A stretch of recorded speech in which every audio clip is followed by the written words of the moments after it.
கர்த்தருடைய பரிசுத்த நாமத்துக்கு மகிமை உண்டாவதாக. Glory be to the holy name of the Lord. வெளிப்படுத்தல் விசேஷம் 14ஆம் அதிகாரம் 1ஆம் வசனத்தை நாம் ஒரு விசை வாசிக்க கேட்கலாம். Revelation chapter 14 verse 1.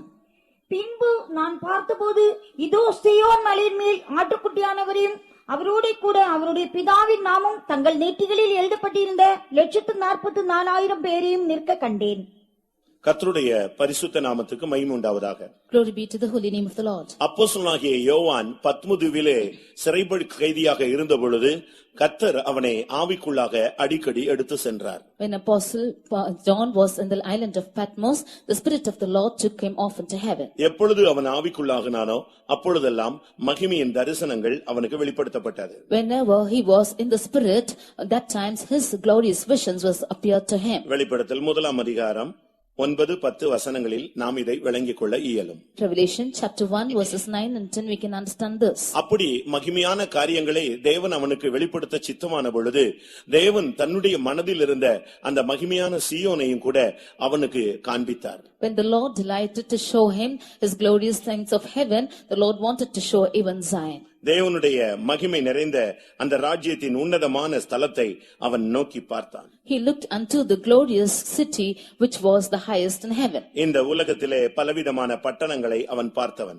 He was the one who saw many cities in this world. ஆனால் இதுவரை அவன் காணாத ஒரு மகிமையின் பட்டணத்தை அவன் நோக்கி பார்த்தான். But now he beheld a city which was almost glorious. அப்படி அவன் பார்த்த பொழுது சீயோன் மலையிலே ஒரு உன்னதமான அந்த மலையிலே ஒரு கூட்டத்தாரோடு ஆண்டவராகிய இயேசு கிறிஸ்து ஆட்டுக்குட்டியானவராக நிற்பதை அவன் கண்டான். As he saw this vision, he saw Jesus Christ standing on Mount Zion with 144,000. ஒரு பெரும் திரள் கூட்டம் நிற்கிறதே என்று அவன் சிந்தித்த பொழுது உடனடியாக அங்கே அவனுக்கு அந்த எண்ணிக்கையினுடைய தொகையினுடைய எண்ணிக்கை தெளிவாக சொல்லித் தரப்பட்டது. When he saw a great crowd which was standing with him, the count of them was also clearly spoken to him. அடுத்து அவருடைய வாழ்வின் தன்மை பின்னாக சித்தரிக்கப்பட்டது. Nextly, their lifestyle behind them was also spoken. வெளிப்படுத்தல் 14ஆம் அதிகாரம் முதல் 5 வசனங்களிலே இந்த மகிமையான சீயோனில் வாசமாய் நிற்கிற அந்த தேவனுடைய தாசர்களுடைய வாழ்வின் தன்மை தெளிவாக அங்கே சுட்டிக்காட்டப்பட்டுள்ளது. In Revelation chapter 14 verses 1 to 5, the description of the lives of the glorious people have been described. வெளிப்படுத்தின விசேஷம் என்பது ஆவியானுடைய உதவியினால் மாத்திரமே தெளிவாக ஒரு மனிதன் புரிந்து கொள்ள இயலும். The book of Revelation can be clearly understood by a man of God only by the help of the Holy Spirit. அதுபோல உபதேசத்தை ஒரு மனிதன் புரிந்து கொள்ள அவனுக்கு ஒரு வரம் தேவை, அதை ஏற்றுக்கொள்ள அவனுக்கு ஒரு வரம் தேவை.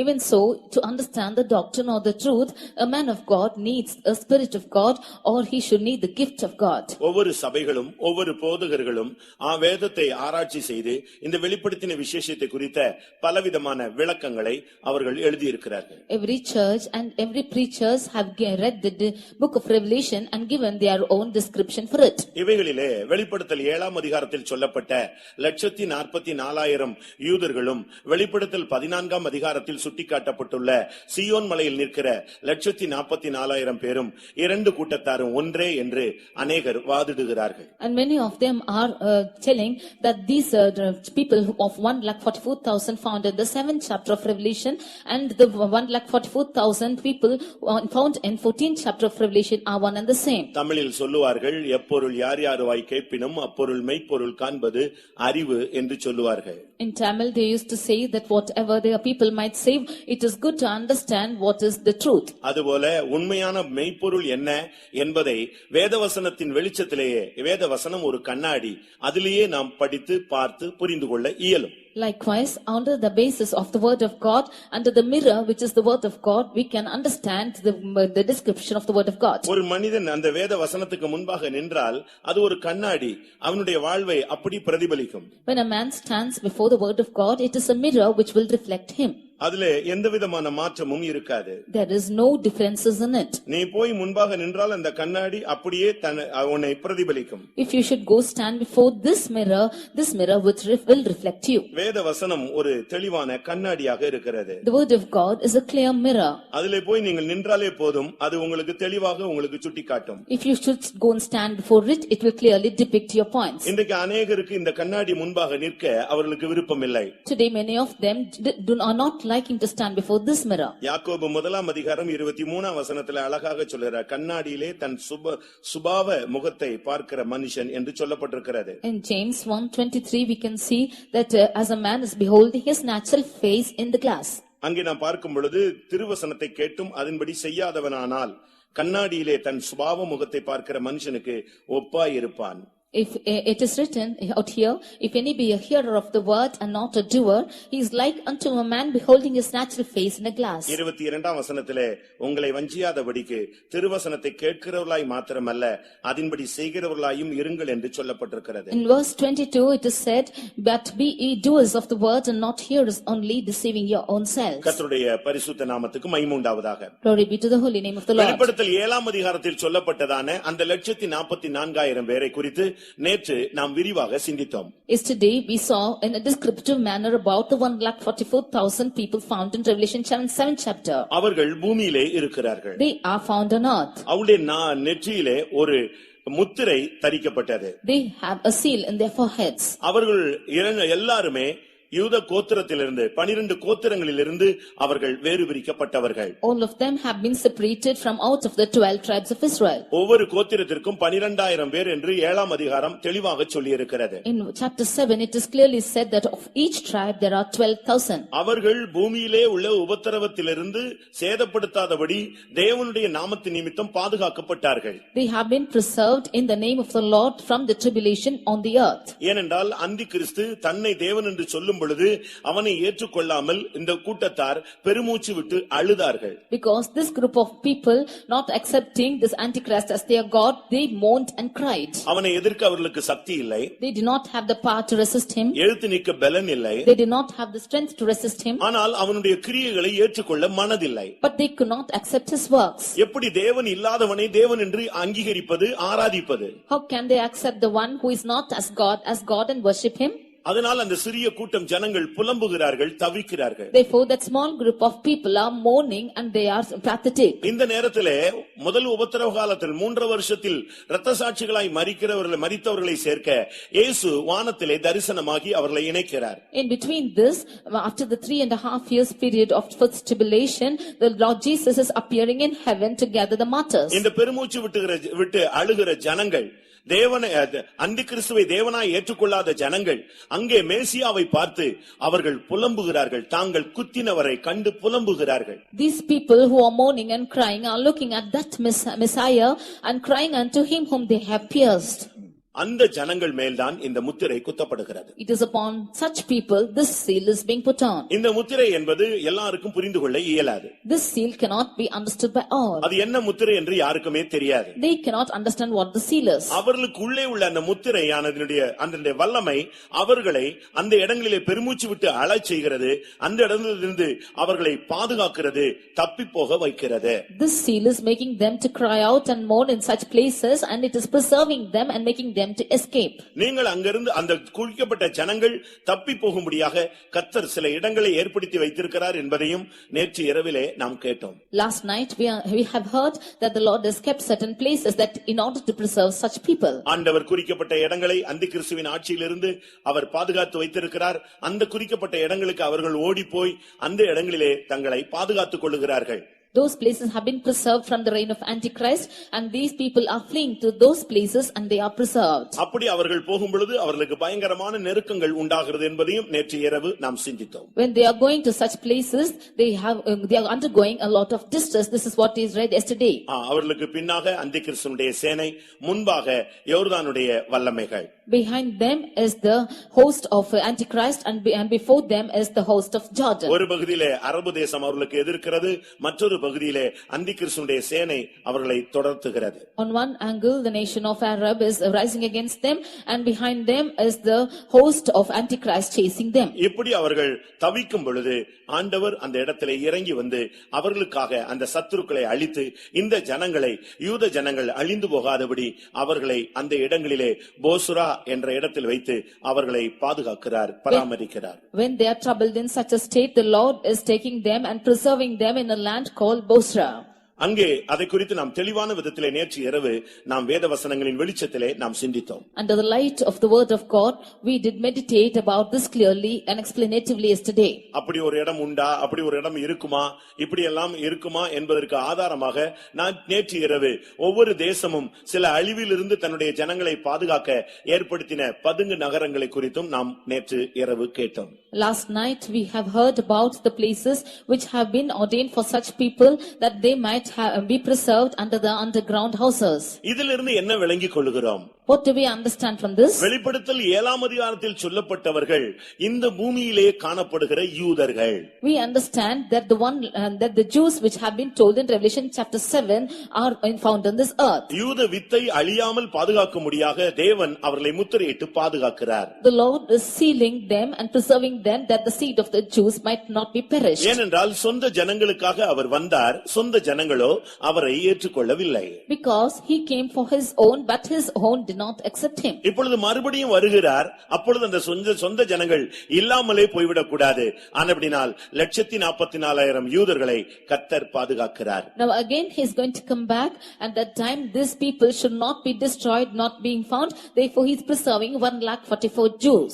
அவர்களை பொல்லாப்பிலிருந்து விலக்கி அவர்களை பாதுகாத்து மறுபடி அவர் 1000 வருஷ அரசாட்சியை அவர் தீர்மானித்து நிதானித்து செயல்படுத்தும் பொழுது அவர்கள் அங்கே பிரஜைகளாக வந்து சேருகிறார்கள். When he is preserving them and he is delivering them from all their destruction, then they will be found as the citizens in the millennial kingdom. கர்த்தருடைய பரிசுத்த நாமத்துக்கு மகிமை உண்டாவதாக. Glory be to the holy name of the Lord. இதிலிருந்து நம்முடைய தெளிவான அறிவு வேதவசனத்தின் வெளிச்சத்திலே பார்க்கும் பொழுது வெளிப்படுத்தல் 7ஆம் அதிகாரத்தில் சொல்லப்பட்டவர்களும் 14ஆம் அதிகாரத்தில் சொல்லப்பட்டவர்களும் வெவ்வேறு கூட்டத்தார். When we understand from the light of the word of God, the group of people found in Revelation chapter 7 and the group of people found in Revelation chapter 14 are two groups of people. கர்த்தருடைய பரிசுத்த நாமத்துக்கு மகிமை உண்டாவதாக. Glory be to the holy name of the Lord. வெளிப்படுத்தல் 14ஆம் அதிகாரத்திலே சொல்லப்பட்டதான இந்த கூட்டத்தார் யார்?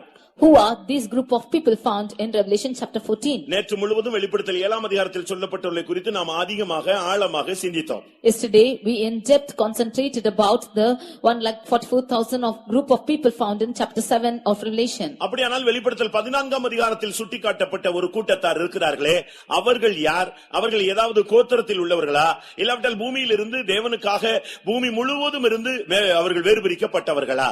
There is one group of people cited in Revelation chapter 14. Who are these people? Are they separated from this world or what are they?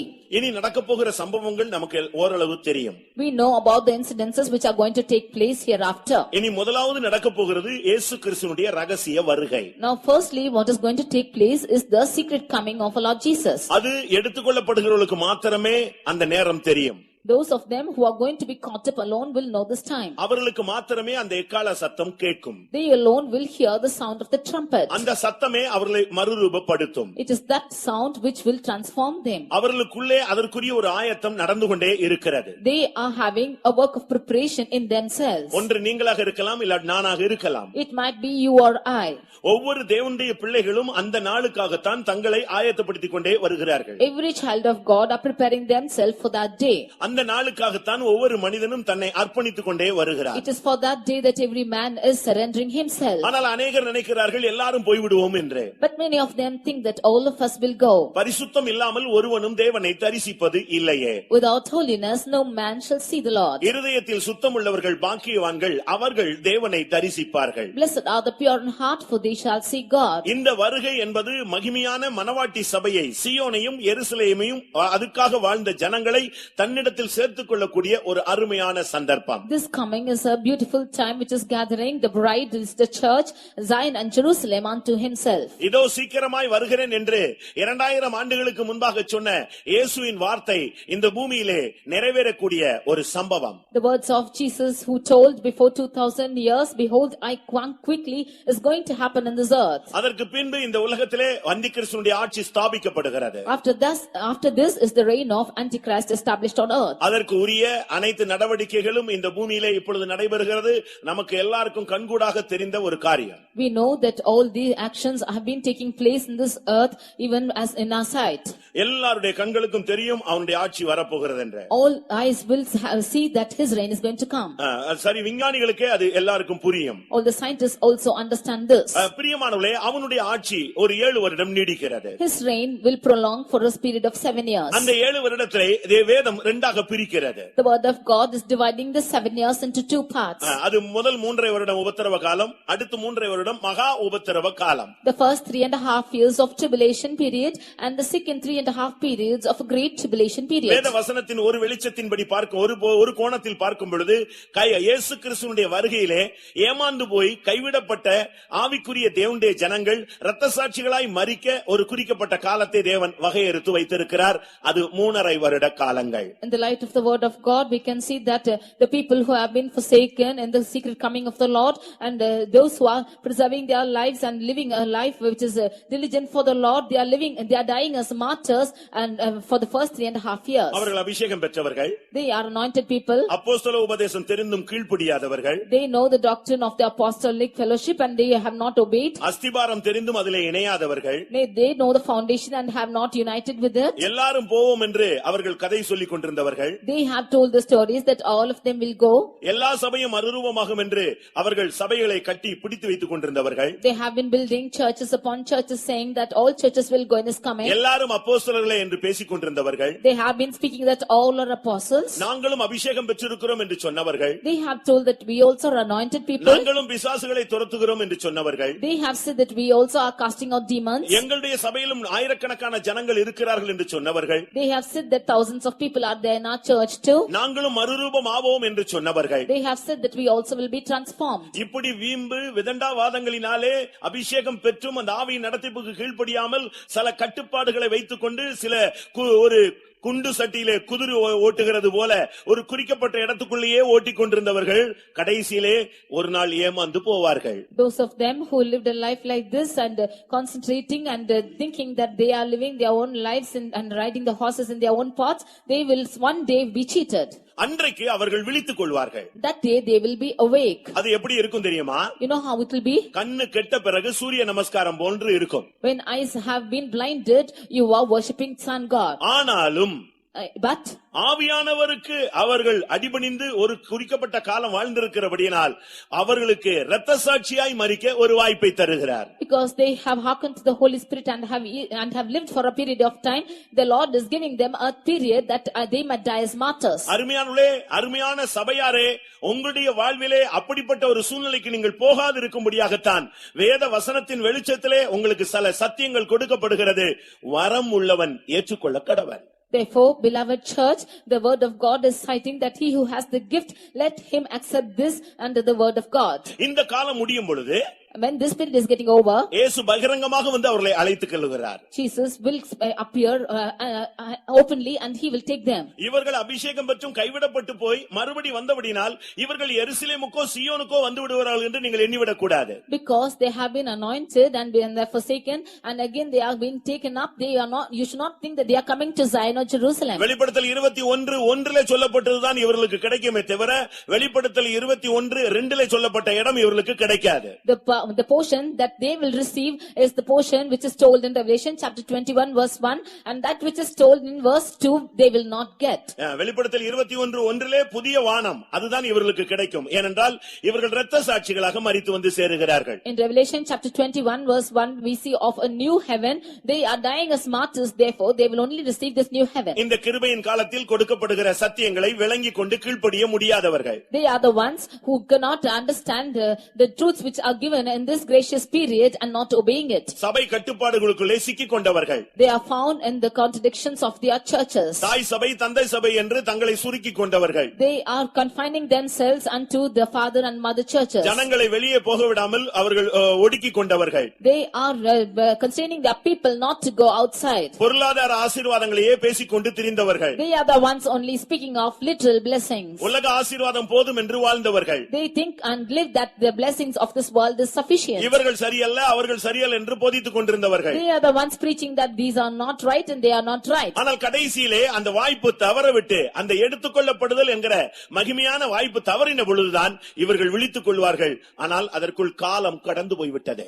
Finally, when they miss this opportunity of being taken up, only then they are awakening, but the time is gone. இவர்கள் இரத்த சாட்சிகளாக மரிக்க தங்களை அர்ப்பணிக்கிறார்கள் ஒரு கூட்டத்தார். They are a group of people who are yielding themselves to die as martyrs. இதுவரை புறஜாதியாருடைய காலம் அனுமதிக்கப்படுகிறது. Hitherto, this time of Gentiles have been admitted. அதோடு புறஜாதியாருடைய காலம் முடிவடைகிறது. After this, the period of Gentiles are over. இப்பொழுது இயேசு மகிமையிலே ஒரு தரிசனத்தை கொடுக்கிறார். Now Jesus is giving his vision in his glory. அந்த மகிமை வானத்திலே அவர் வெளிப்பட்டு இந்த கருக்குள்ள அருவாளை நீட்டி இந்த இரத்த சாட்சிகளை இணைக்கும் பொழுது இஸ்ரவேலுடைய குருட்டாட்டம் அவர்கள் நீக்கப்பட்டு இவர்தான் இயேசுதான் மேசியா என்பதை அவர்கள் கண்டு புலம்புகிறார்கள்.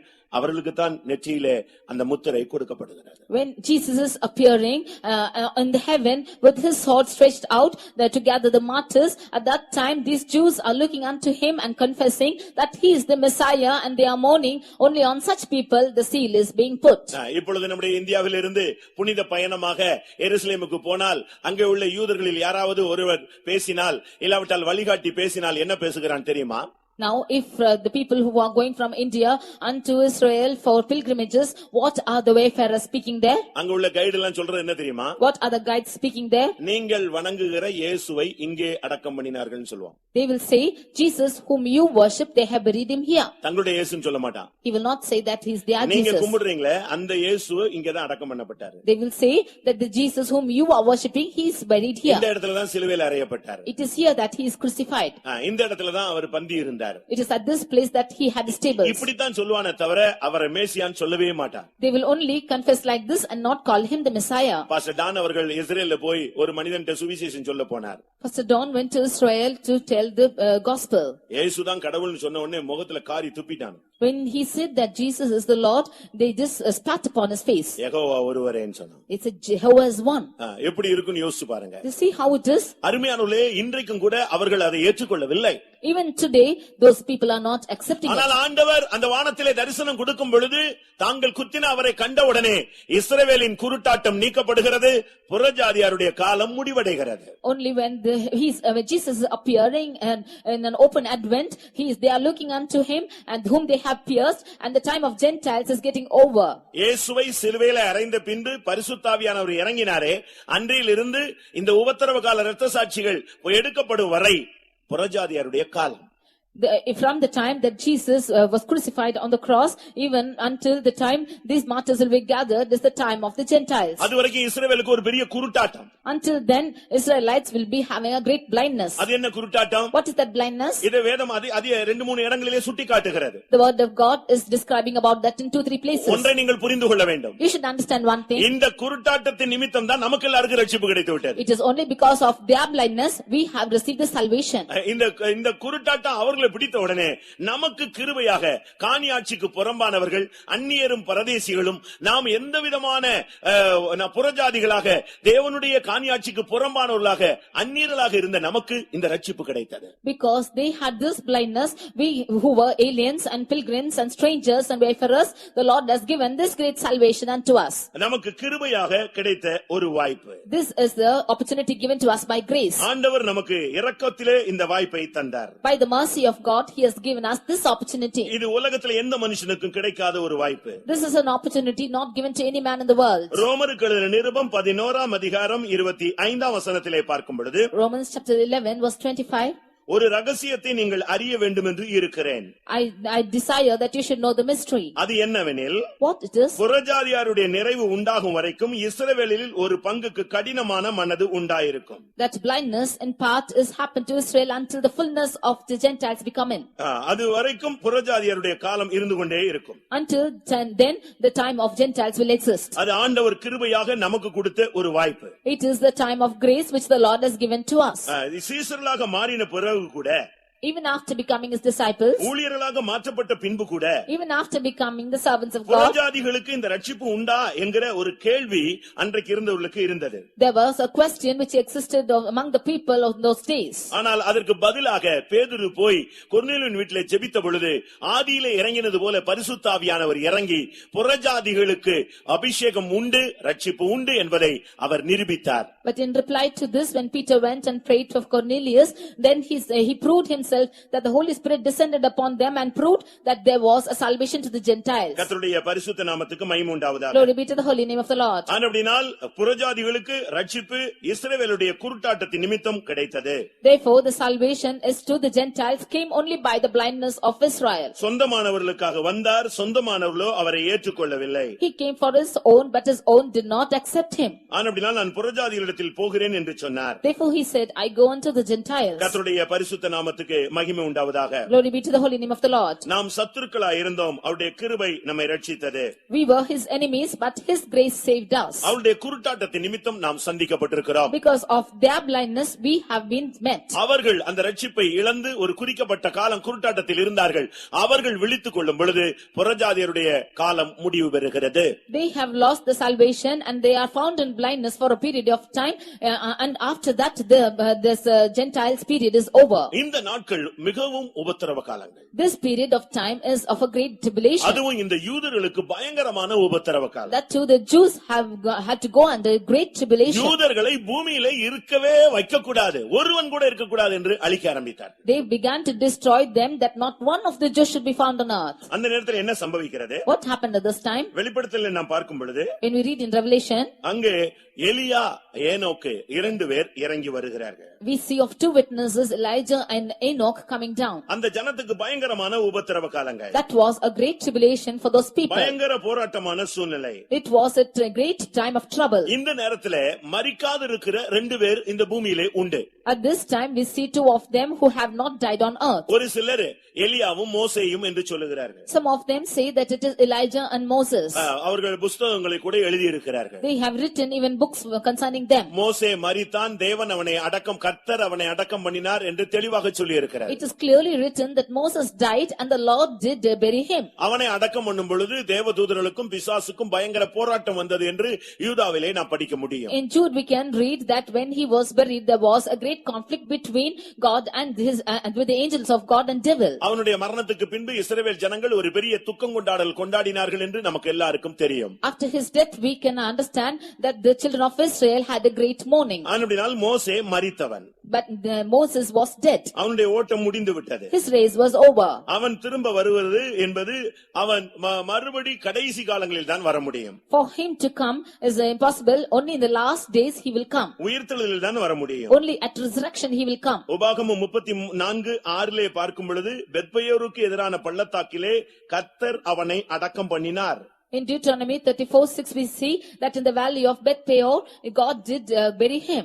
ஆனால் வெளிப்படுத்தலிலே பார்க்கும் பொழுது, when we see in Revelation, இரண்டு சாட்சிகள் இறங்கி வந்தார்கள். we see of two witnesses which came down. என்று வேதம் தெளிவாக சொல்லுகிறது. The word of God clearly explains about this. இந்த ஜனங்கள், இந்த யூத ஜனங்களுக்கு உதவி செய்யும்படியாக, in order to help these people of Jews, அவர்களை பாதுகாக்கும்படியாக, in order to preserve them. இன்னொரு விதத்திலே பார்க்கும் பொழுது, in the other angle when we see, இயேசு கிறிஸ்துவே இந்த பூமியிலே வந்து மரித்து அடக்கம் பண்ணப்பட்டு உயிரோடு எழுப்பப்பட்டு போனார். Jesus Christ came to this world, he died and was buried and was resurrected and went alive. ஆனால் மரணத்தை காணாத ரெண்டு பேர் இருக்கிறார்கள். அவர்கள் இந்த பூமியிலே வந்து மரணத்தை சந்திக்க வேண்டியது அவசியம். But two of them are there who did not face death. They had to come back to this earth and die again. கர்த்தருடைய பரிசுத்த நாமத்துக்கு மகிமை உண்டாவதாக. Glory be to the holy name of the Lord. ஆதியாகமத்திலே நாம் பார்க்கும் பொழுது, when we read in Genesis 5ஆம் அதிகாரத்திலே chapter 5 24ஆம் வசனத்திலே, verse 24, ஏனோக்கு தேவனோடு சஞ்சரித்துக் கொண்டிருக்கையில் காணப்படாமல் போனான், தேவன் அவனை எடுத்துக்கொண்டார், அவன் மரிக்கவில்லை. We see that Enoch walked with God and he was not, for God took him. He did not die but he was taken. எபிரேயர்கள் நிருபத்திலே இதை குறித்து எபிரேய நிருபக்காரன் எழுதும் பொழுது, When the Hebrew writer writes about him, அதுக்கு முந்தின எபிரேயர் 11:4 in Hebrews chapter 11 verse 4, ஆபேலுடைய மரணத்தை தெளிவாக சொல்லுகிறான். it's written descriptively about the death of Abel. ஆனால் 5ஆம் வசனத்திலே பார்க்கும் பொழுது, But when we read verse 5, தேவன் அவனை எடுத்துக்கொண்டார், மரணத்தை காணாதபடி அவனை தேவன் எடுத்துக்கொண்டார், அவன் மரிக்கவில்லை. we see that he was taken up and he did not taste death and God translated him. அவனை தேவன் எடுத்துக்கொண்டபடினால் அவன் காணப்படாமல் போனான். For God had took him and he was not. கர்த்தருடைய பரிசுத்த நாமத்துக்கு மகிமை உண்டாவதாக. Glory be to the holy name of the Lord. அடுத்து 2ஆம் ராஜாக்களிலே நாம் பார்க்கும் பொழுது, Nextly when we see in 2 Kings, இங்கே எலியாவுடைய வாழ்க்கை, அவன் ஓட்ட முடிகிறது, ஆனால் மரிக்கவில்லை, தேவன் அவனை எடுத்துக்கொள்ளுகிறார். the race of Elijah is getting over, for he did not die and the Lord did take him. 2ஆம் ராஜாக்கள் 2ஆம் அதிகாரத்தை நாம் பார்க்கும் பொழுது, When we read 2 Kings chapter 2, அங்கே தெளிவாக சொல்லி இருக்கிறது. there it is clearly explained. 11ஆம் வசனத்திலே, Verse 11, எலியா சுழல் காற்றிலே பரலோகத்திற்கு ஏறி போனான். Elijah went up by a whirlwind into heaven. எலியா சுழல் காற்றிலே பரலோகத்துக்கு ஏறி போனான். Elijah went up by a whirlwind into heaven. அவனும் மரிக்காத இருக்கிற ஒரு நபர். He is also a person who did not taste death. ஆனபடினாலே எலியா ஏனோக்கு, Therefore it is Elijah and Enoch. எலியா மோசே கிடையாது. It is not Elijah and Moses. இந்த இரண்டு பேரும் வெளிப்படுத்தல் 11ஆம் அதிகாரத்திலே கீழே இறங்கி வருகிறார்கள். Both of them are descending down from in Revelation chapter 11. 4ஆம் வசனத்திலே பூலோகத்தின் ஆண்டவருக்கு முன்பாக நிற்கிற இரண்டு ஒலிவ மரங்களும் இரண்டு விளக்கு தண்டுகளும் இவர்களே. It is said that these are the two olive trees and two candlesticks standing before the God of earth in Revelation chapter 11 verse 4. என்னுடைய இரண்டு சாட்சிகளும் இங்கே கீழே இறங்கி வரும். The two witnesses will come down. அவர்கள் தீர்க்கதரிசனம் சொல்லும்படியாக ஒரு குறிக்கப்பட்ட நாட்களை அவர்களுக்கு அதிகாரம் கொடுப்பேன்.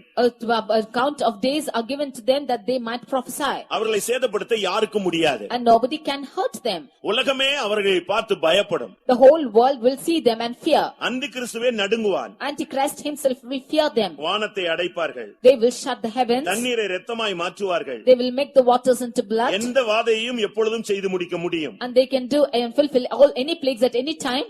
ஒரு குறிக்கப்பட்ட காலம் அவர்கள் இந்த பூமியிலே தங்களை வெளிப்படுத்துவார்கள். For a period of time they will be revealed on this earth. ஆனால் ஒரே தரம் மரிப்பதும் பின்பு நியாய தீர்ப்பு அடைவதும் ஒவ்வொருவருக்கும் நியமிக்கப்பட்டிருக்கிறது. For once to die and then to be judged is determined for every man. ஆனபடினால் அவர்கள் இந்த பூமியிலே வந்து மரிக்க வேண்டியது தேவனுடைய திட்டம். For it is the will of God that they should come back to this earth and die. ஆனபடினால் 7ஆம் வசனத்தின்படி அவர்கள் கொன்று போடப்படுவார்கள். Therefore according to verse 7 they will be killed. கர்த்தருடைய பரிசுத்த நாமத்துக்கு மகிமை உண்டாவதாக. Glory be to the holy name of the Lord. அவ்விரண்டு தீர்க்கதரிசிகளும் அவர்கள் கிடக்கிறதை கண்டு 3.5 நாளுக்கு அவர்கள் வீதியிலேயே கிடப்பார்கள். They will see these two prophets found in the streets for 3.5 days. 9ஆம் வசனத்திலே பார்க்கும் பொழுது, When we see in verse 9, அவர்களுடைய உடல்களை 3.5 நாள் வரைக்கும் பூமியில் உள்ள எல்லாரும் பார்ப்பார்கள். all of them in this earth will see their bodies for 3.5 days. ஒருத்தர் டிவி ஏன் வாங்கி வச்சிருக்கேன்னா எலியா எனக்கு சாகிறத பாக்குறதுக்குன்னு சொன்னாராம். One of them said that he has purchased a TV to see the death of Elijah and Enoch. அப்படியானால் நீ வருகையில போகிறது இல்ல. If so, you're not going to go in the coming of the Lord. கைவிடப்பட்டவன் ரத்த சாட்சியா மரிக்கிறானே அதுலயும் கூட நீ வர்றதில்ல. You're not coming in the group of the martyrs who are forsaken and they died for the Lord. அப்ப நீ பாதாளத்துக்கு போகிற ஆள் என்று இப்பொழுதே ஒத்துக்கொள்கிறாயா? Are you accepting that you are the person going to hell? இந்த நேரத்தில் அவர்கள் 2 பேரும் வந்து மரித்து அவர்கள் கடைசியாக வானத்துக்கு ஏறி போகிறார்கள். These two of them are coming down to this earth. They are dying and they are taken up to heaven. முழு மல்டி மீடியாவும் அவர்களை நோக்கி திருப்பப்பட்டிருக்கும் பொழுது 3.5 நாளைக்கு பின்பு இங்கே ஏறி வாருங்கள் என்கிற ஒரு பெரிய சத்தம் கேட்கும். When whole of the multimedias are watching them, there will be a voice which will be heard after 3.5 days, come up hither. எல்லாரும் பார்க்க அவர்கள் மேகத்தில் ஏறி வானத்துக்குள்ளே போய் விடுவார்கள். When in the sight of all the people, they will ascend to heaven. They will go in the clouds. ஜனத்தை பாதுகாக்கும்படியாக அவர்கள் பல அற்புதங்களை செய்து அவர்களுக்காக அவர்கள் கடைசியாக மரிக்கிறார்கள். They will do many miracles in order to preserve their people and for their sake they are dying. இந்த ஜனத்துக்கு யுத்தம் செய்யும்படியாக ஆண்டவராகிய தேவன் இறங்கி வருகிறார். The Lord God is coming down to battle for these people. அங்கேதான் அறுமுகதம் நடக்கிறது.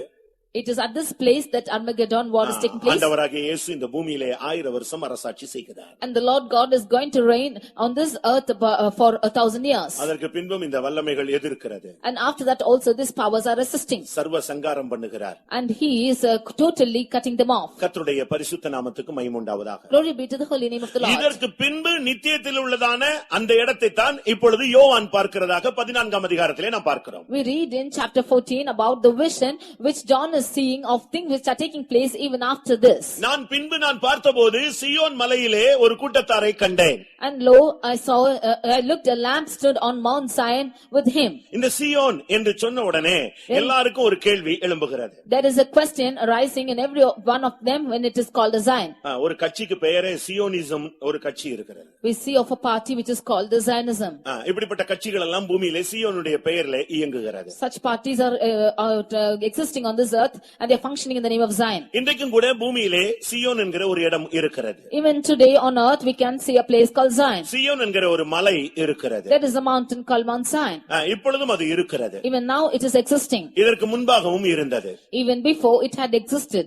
1000 வருஷ அரசாட்சியிலும் அது இருக்கும். Even at 1,000 years of reign it will be there. ஆனால் இந்த பூமி அழியும் பொழுது இந்த உலகத்தில் இருக்கிற இந்த சீயோன் என்ற பெயர் உள்ள மலைகள் பட்டணங்கள் எல்லாமே ஒன்றுமில்லாமல் போய்விடுகிறது. But when this world is destroyed, the name of this Zion and the cities and the mountains around it will all be destroyed. பழைய ஏற்பாட்டில் பார்க்கும் பொழுது இஸ்ரவேல் ஜனங்கள் கூட சீயோன் என்று அழைக்கப்பட்டார்கள். When we see in the Old Testament, even the children of Israel were called the Zion. ஏசாயா 1ஆம் அதிகாரம் 8ஆம் வசனத்திலே அவர்கள் சீயோன் என்று அழைக்கப்பட்டார்கள். Isaiah chapter 1 verse 8 we see that they were called the Zion. இல்லாவிட்டால் ஏசாயா 37:22 அவர்கள் சீயோன் என்று அழைக்கப்பட்டார்கள். Isaiah chapter 37 verse 22 we see that they were called the Zion. தேவனுடைய ஜனங்கள் கூட சீயோன் என்று அழைக்கப்பட்ட அனுபவத்திலே காணப்பட்டார்கள். Even the children of God were found in the experience of being called the Zion. 1000 வருஷ அரசாட்சியில கூட இஸ்ரவேலர்கள் சீயோன் ஜனங்கள் என்று அழைக்கப்படுவார்கள். Even in the millennial kingdom the children of Israel will be called the Zion. ஏசாயா 2ஆம் அதிகாரம் 3ஆம் வசனத்திலே நாம் அதை பார்க்க முடியும். Isaiah chapter 2 verse 3 we can see this. அவர்கள் திரளான ஜனங்கள் புறப்பட்டு வந்து கர்த்தருடைய பர்வதத்துக்கு யாக்கோபுடைய தேவனுடைய பர்வதத்துக்கு ஆலயத்துக்கு போவோம் என்று சொல்வார்கள். சீயோனில் இருந்து அங்கே வேதம் புறப்படும். ஆம், அங்கே தேவன் ஆட்சி செய்கிறார்.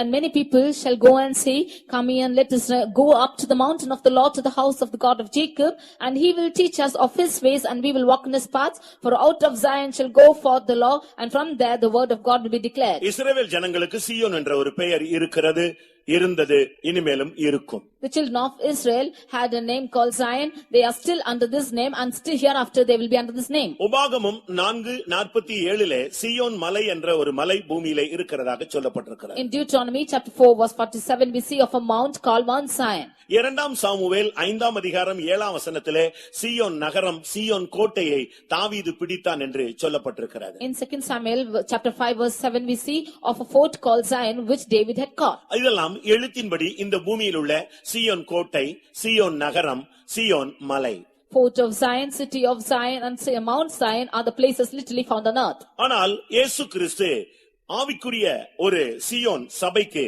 அவர் மூலைக்கல்லாக மாற்றப்படுவார் என்று ஏசாயா 28:16 தெளிவாக சொல்லப்பட்டிருக்கிறது. In Isaiah 28 verse 16 we see of clearly what Jesus said of a group called Zion. அது இந்த பூமியில இருக்கிறதான இந்த மலைக்கு அவர் மூலைக்கல் அல்ல.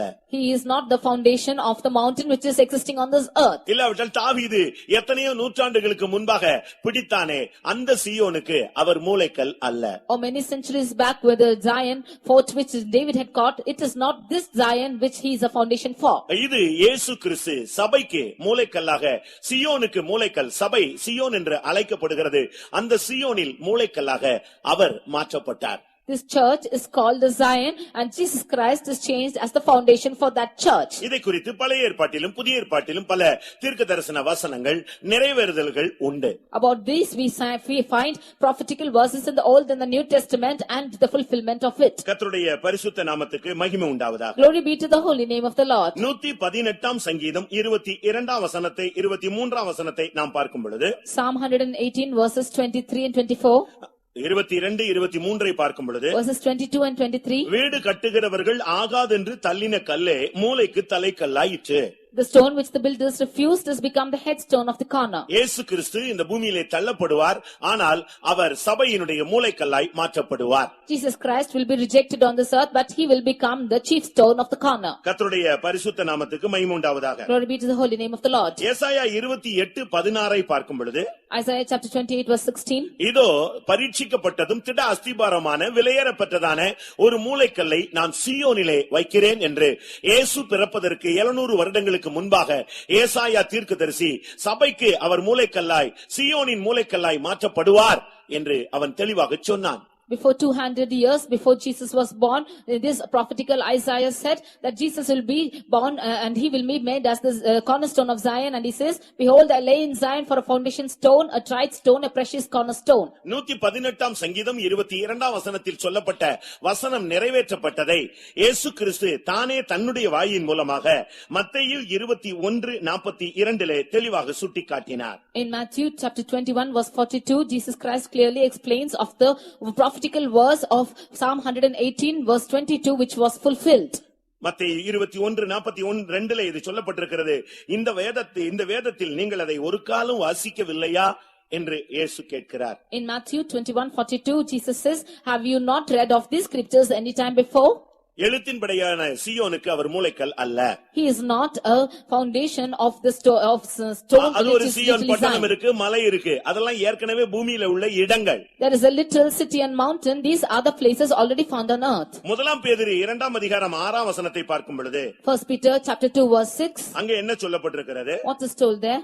தெரிந்து கொள்ளப்பட்டதும் விலையேற பெற்றதுமாயிருக்கிற மூலைக்கல்லை சீயோனில் வைக்கிறேன், அதின் மேல் விசுவாசமாய் இருக்கிறவன் வெட்கப்படுவதில்லை என்று வேதத்தில் சொல்லி இருக்கிறது. In the word of God it is said, behold, I lay in Zion a chief cornerstone, elect precious, and he that believeth on him shall not be confounded. ஆனால் இந்த கல் என்ன செய்கிறது தெரியுமா? But do you know what this stone does? 7 வசனத்திலே In verse 7, இது விசுவாசிக்கிறவனுக்கு விலையேற பெற்றது. unto him that believes it is precious, ஆனால் விசுவாசியாதவனுக்கோ but unto him who is not believing, இந்த கல் இடறதுக்கு ஏதுவான கல்லும் விழுகிறதுக்கு ஏதுவான கன்மலையுமாய் மாறுகிறது. this stone is becoming a stone of stumbling and the rock of offense. இந்த சீயோனை விசுவாசித்தா நீ வெட்கப்பட்டு போக மாட்டாய். If you are believing in this Zion, you shall not be confounded. ஆனா இந்த சீயோனை பத்தி கேள்வி கேட்டுக்கொண்டு விளக்கம் கொடுத்தாலும் ஏற்றுக்கொள்ள மனதாக இல்லாமல் போனால் இந்த சீயோனே உனக்கு ஒரு இடறலுக்கு ஏதுவான கன்மலையாய் மாறும். But if you are not accepting the truths and the doctrines of Zion, then this Zion itself will become a stone of stumbling and a rock of offense to you. இதை குறித்து அப்போஸ்தலர்கள் தங்களுடைய ஆரம்பகால உபதேசங்களை பேசும் பொழுது When the apostles are speaking of the beginning of doctrines, அப்போஸ்தலர் 4:11 வசனத்திலே Acts chapter 4 verse 11, அற்பமாய் எண்ணப்பட்ட உங்களால் அற்பமாய் எண்ணப்பட்ட அவரே மூலைக்கு தலைக்கல்லானார், அவராலே அன்றி வேறு ஒருவராலும் ரட்சிப்பு இல்லை என்று சொன்னார்கள். it is said that this is the stone which was set at naught of you builders, which has become the head of the corner, and that there is neither salvation in any other than him. கர்த்தருடைய பரிசுத்த நாமத்துக்கு மகிமை உண்டாவதாக. Glory be to the name of the Lord. அப்ப எழுத்தின்படி ஒரு சீயோன் இருக்கிறது. Therefore there is a little Zion, ஆவிக்குரிய சீயோன் சபையாக வர்ணிக்கப்படுகிறது. and the church is described as the spiritual Zion, அந்த சபைக்கு இயேசு மூலைக்கல்லாக இருக்கிறார். and Jesus Christ is the chief cornerstone of that church. இதை குறித்து எபேசியர் 2:20-19-21 பார்க்கும் பொழுது About this, when we read in Ephesians chapter 2 verses 19, 20 and 21, பரலோகத்திலே இருக்கிறதான அந்த மகிமையான இடத்திற்கு அந்த சபைக்கு இயேசு கிறிஸ்து மூலைக்கல், அப்போஸ்தல தீர்க்கதரிசிகள் அஸ்திபார கற்கள், விசுவாசிகள் அதற்கு மேலாக மாளிகையாக இணைக்கப்படுகிறார்கள். about the mansion in heaven, we see that the apostles and Jesus Christ is the chief cornerstone, and the apostles and prophets are the foundation stones, and the believers are built upon them. அந்த சீயோன் சீயோன் என்று சொல்லுகிறாரே, அந்த சீயோனில் அவர் மூலைக்கல்லாக மாறினாரே, அந்த இடத்தில்தான் இந்த 144,000 பேர் நிற்கிறதை இவர் கண்டார். They say it is Zion and Zion, and it is Jesus who is standing in this Zion, and 144,000 people along with him. கர்த்தருடைய பரிசுத்த நாமத்துக்கு மகிமை உண்டாவதாக. Glory be to the holy name of the Lord. 1000 வருஷ அரசாட்சியிலும் இந்த சீயோனிலே இயேசு தன்னை வெளிப்படுத்துகிறார். Even in the millennial kingdom, Jesus is revealing himself there. ஏசாயா 24:23 வசனத்தை பார்க்கும் பொழுது Isaiah chapter 24 verse 23, சேனைகளின் கர்த்தர் சீயோன் மலையில் எருசலேமிலும் ஆளுகை செய்வதால் சூரியன் நாணமடையும், என்று சொல்லப்பட்டிருக்கிறது. We see because the Lord God is reigning as the captain of hosts, this Zion shall be confounded. அப்பொழுது அவர் பூமியின் ராஜாக்களை பூமியிலே விசாரிப்பார் என்று 21ஆம் வசனம் சொல்லுகிறது. In verse 21 we see that he will then inquire the kings of the earth. கர்த்தருடைய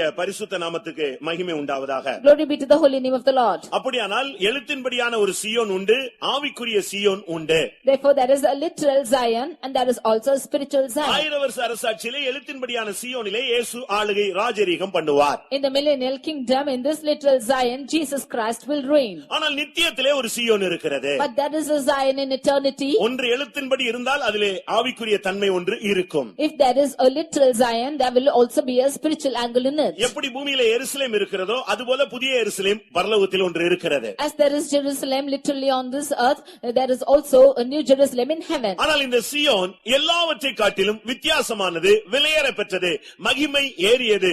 அது ஒரு உயர்ந்த ஒரு ஸ்தானம் உள்ளது. But this Zion is glorious, it is precious and it is having a higher place in heaven. இதைத்தான் வெளிப்படுத்தல் 14:1 இந்த சீயோன் மலையையும் அதிலே ஆட்டுக்குட்டியானவர் நிற்பதையும் அவரோடு கூட 144,000 பேர் நிற்பதையும் அந்த யோவான் தன்னுடைய மகிமையின் தரிசனத்திலே கண்டான். That is what John in his glorious vision saw about this Zion, and the Lamb stood on Mount Zion and with him 144,000 having his father's name written in their foreheads. சூரியன் சீயோன் என்று சொன்னால் சூரியனுடைய வெளிச்சம் என்று அர்த்தம். Zion means the light of the sun. இல்லாவிட்டால் சூரிய காந்தி, சூரியனுடைய கதிர்கள் என்று அர்த்தம். Or its meaning is the rays of the sun. இல்லாவிட்டால் சூரியனுடைய ஒரு மறுபதிப்பாக இந்த சீயோன் காணப்படுகிறது. Or this Zion is found as the other intellect of a sun. சரியாக சொன்னால் தேவன் தான் சூரியனாக இந்த பூமியிலே தன்னை வெளிப்படுத்த ஆரம்பித்தார். Rightly to say that God himself revealed himself as the sun on the earth. தேவனை சூரியன் என்று வேதம் சுட்டிக்காட்டுகிறது. Word of God describes God as the sun. 84ஆம் சங்கீதம் 11ஆம் வசனத்திலே அவரே சூரியனாக இருக்கிறார். Psalm 84:11 we see that he himself is the sun. மல்கியா 4:2 நீதியின் சூரியனாக தன்னை வெளிப்படுத்துகிறார். In Malachi 4:2 he is revealing himself as the son of righteousness. அவரை பின்பற்றுகிறவர்கள் மகிமையான சீயோனிலே, இல்லாவிட்டால் மகிமையின் தேசத்திலே, நீதிமான்கள் பரலோகத்திலே பிதாவின் ராஜ்யத்திலே சூரியனை போல பிரகாசிப்பார்கள். They who are following him will be found in this glorious Zion as the son with the father. சீயோனிலே ஆட்டுக்குட்டியானவர் நின்றால் அவரோடு கூட நிற்கிறவர்கள் 144,000 பேர் என்று சொன்னால் அவர்களும் ஆட்டுக்குட்டிகளாக மாறினவர்களே. If there is a lamb standing on Mount Zion, if there are 144,000 people who are standing with him, they are also changed as the lambs. அவர் சூரியன், அவரை போன்று வாழ்கிறவர்கள் பிதாவின் ராஜ்யத்திலே சூரியனை போல, நீதியின் சூரியனை போல பிரகாசிப்பார்கள். He is the sun, and therefore those who are following him also will be shining as the sun in the kingdom of the Father. இந்த கூட்டம் முடிகிறதற்குள்ளே அந்த சூரிய பிரகாசம் உங்களுடைய வாழ்விலே பிரகாசிக்கட்டும், உங்கள் வாழ்வை கர்த்தர் ஒளிமயமாய் மாற்றட்டும். Before the close of the meeting, let that sun be shining in your hearts and your lives also be changed by that sun. அந்த சீயோனின் கதிர்வீச்சு உன் வாழ்வில் ஒரு விசை பட்டால் உன் வாழ்வை அது ஊடுருவி சென்று எல்லா இருளின் அதிகாரத்தையும் அது அழித்து போடும். If the rays of the sun will go through your life, then it will destroy all the powers of darkness by its rays. எந்த மனிதனையும் பிரகாசிப்பிக்கிற அந்த மெய்யான ஒளி நம்முடைய மத்தியிலே ஒளி வீசிக் கொண்டிருக்கிறார். The true God who is enlightening any man, he is reflecting his rays among us. ஆதியாகமம் 1ஆம் அதிகாரத்திலே பார்க்கும் பொழுது பகலை ஆள சூரியன், இரவை ஆள சந்திரனும் நட்சத்திரங்களும் ஏற்படுத்தப்பட்டது. When we read in Genesis chapter 1, we see that he has created the sun to rule the day and the moon to rule the night. இது பகலின் காலம், ஆண்டவர் சபையை ஆளுகை செய்யும் காலம். This is the time of the day and this is the time when God is reigning over the இருள் earth. சூழ்ந்த நேரங்களிலே இந்த சந்திரன் ஆளுகை செய்யும், அவருடைய ஊழியர்கள் நட்சத்திரங்கள் ஆளுகை செய்வார்கள். In the times of darkness, this moon will reign over the earth and his stars, which are the servants of God, will reign upon them. கர்த்தருடைய பரிசுத்த நாமத்துக்கு மகிமை உண்டாவதாக. Glory be to the holy name of the Lord. இந்த சூரியனுடைய முக்கியமான ஒரு தன்மை என்ன தெரியுமா? What is the important aspect of the sun? கனிகளை பக்குவப்படுத்துவது. It is making precious the fruits. சூரியன் பக்குவப்படுத்தும் அருமையான கனிகள். It is the sun is making precious the fruits. அதுதான் ஒரு கனியை பக்குவப்படுத்துகிறது, காயை கனியாக பக்குவப்படுத்துகிறது. It is only making a fruit to be ripened. ஒரு தனி மனிதனை தெய்வீகமாக பக்குவப்படுத்தக்கூடிய சக்தி இந்த சீயோனின் உபதேசத்துக்கு உண்டு.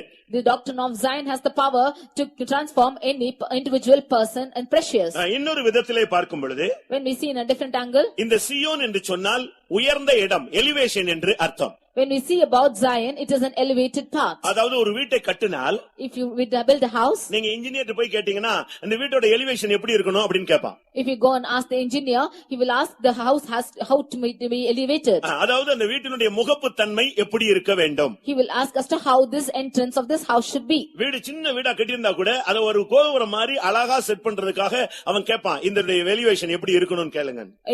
Although the house is very small, the engineer will ask as to how its entrance or its height should be. அதுபோல Or like this, பரலோகத்தினுடைய எலிவேஷனே இந்த சீயோன் தான். the elevation of heaven is this Zion. ஒருவன் இந்த தரிசனத்திலே பார்த்தானால் If one should see this vision, புதிய வானத்தை பார்க்கிறான், he is seeing new heaven, புதிய பூமியை பார்க்கிறான், seeing new earth, புதிய எருசலேமை he is பார்க்கிறான். seeing new Jerusalem. அந்த புதிய எருசலேமுடைய உச்சியிலே பார்க்கும் பொழுது அந்த எலிவேஷன் என்று சொன்னால் அதான் சீயோன். The top of New Jerusalem, the elevated part is this Zion. அந்த புதிய எருசலேமுடைய தலைநகரே இந்த சீயோன் தான். The headquarters of that, the capital of this New Jerusalem is Zion. அதுதான் உயர்ந்த இடம்.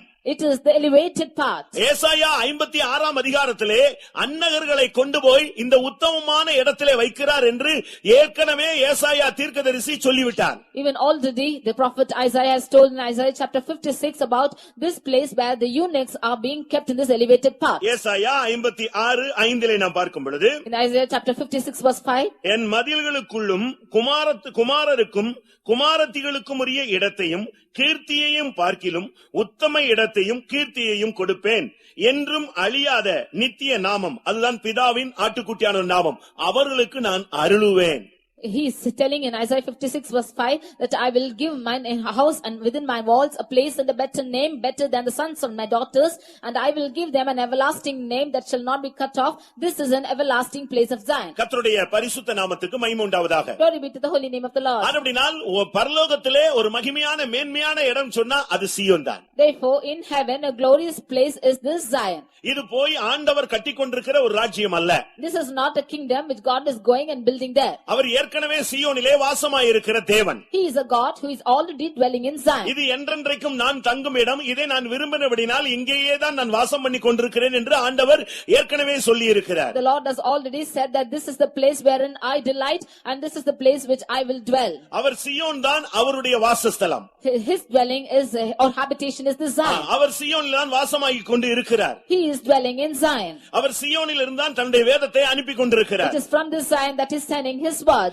அங்கே சீயோனில் தான் அவர் ராஜாவாக அபிஷேகம் பண்ணப்பட்டிருக்கிறார். It is at this Zion that he is ordained as a king. இரண்டாம் சங்கீதத்திலே நான் பார்க்கும் பொழுது And we read in Psalm 2, என் ராஜாவை நான் சீயோனிலே அபிஷேகம் பண்ணி வைத்தேன். I have anointed my king in Zion. அவர் ஏற்கனவே அபிஷேகம் பண்ணப்பட்டவராக அங்கே இருக்கிறார். He is already as an anointed person there. அந்த மலையிலே தான் இங்கே ஆட்டுக்குட்டியானவரோடு ஒரு கூட்டத்தார் போய் நிற்க போகிறார்கள். It is on this hill that a group of people will stand with him with the lamp on Zion. இரண்டாம் சங்கீதம் 6ஆம் வசனத்திலே நான் என்னுடைய பரிசுத்த பர்வதமாகிய சீயோனில் மீதில் என்னுடைய ராஜாவை அபிஷேகம் பண்ணி வைத்தேன். ஏற்கனவே அவர் அபிஷேகம் பண்ணப்பட்டு சீயோனிலே இருக்கிறார்.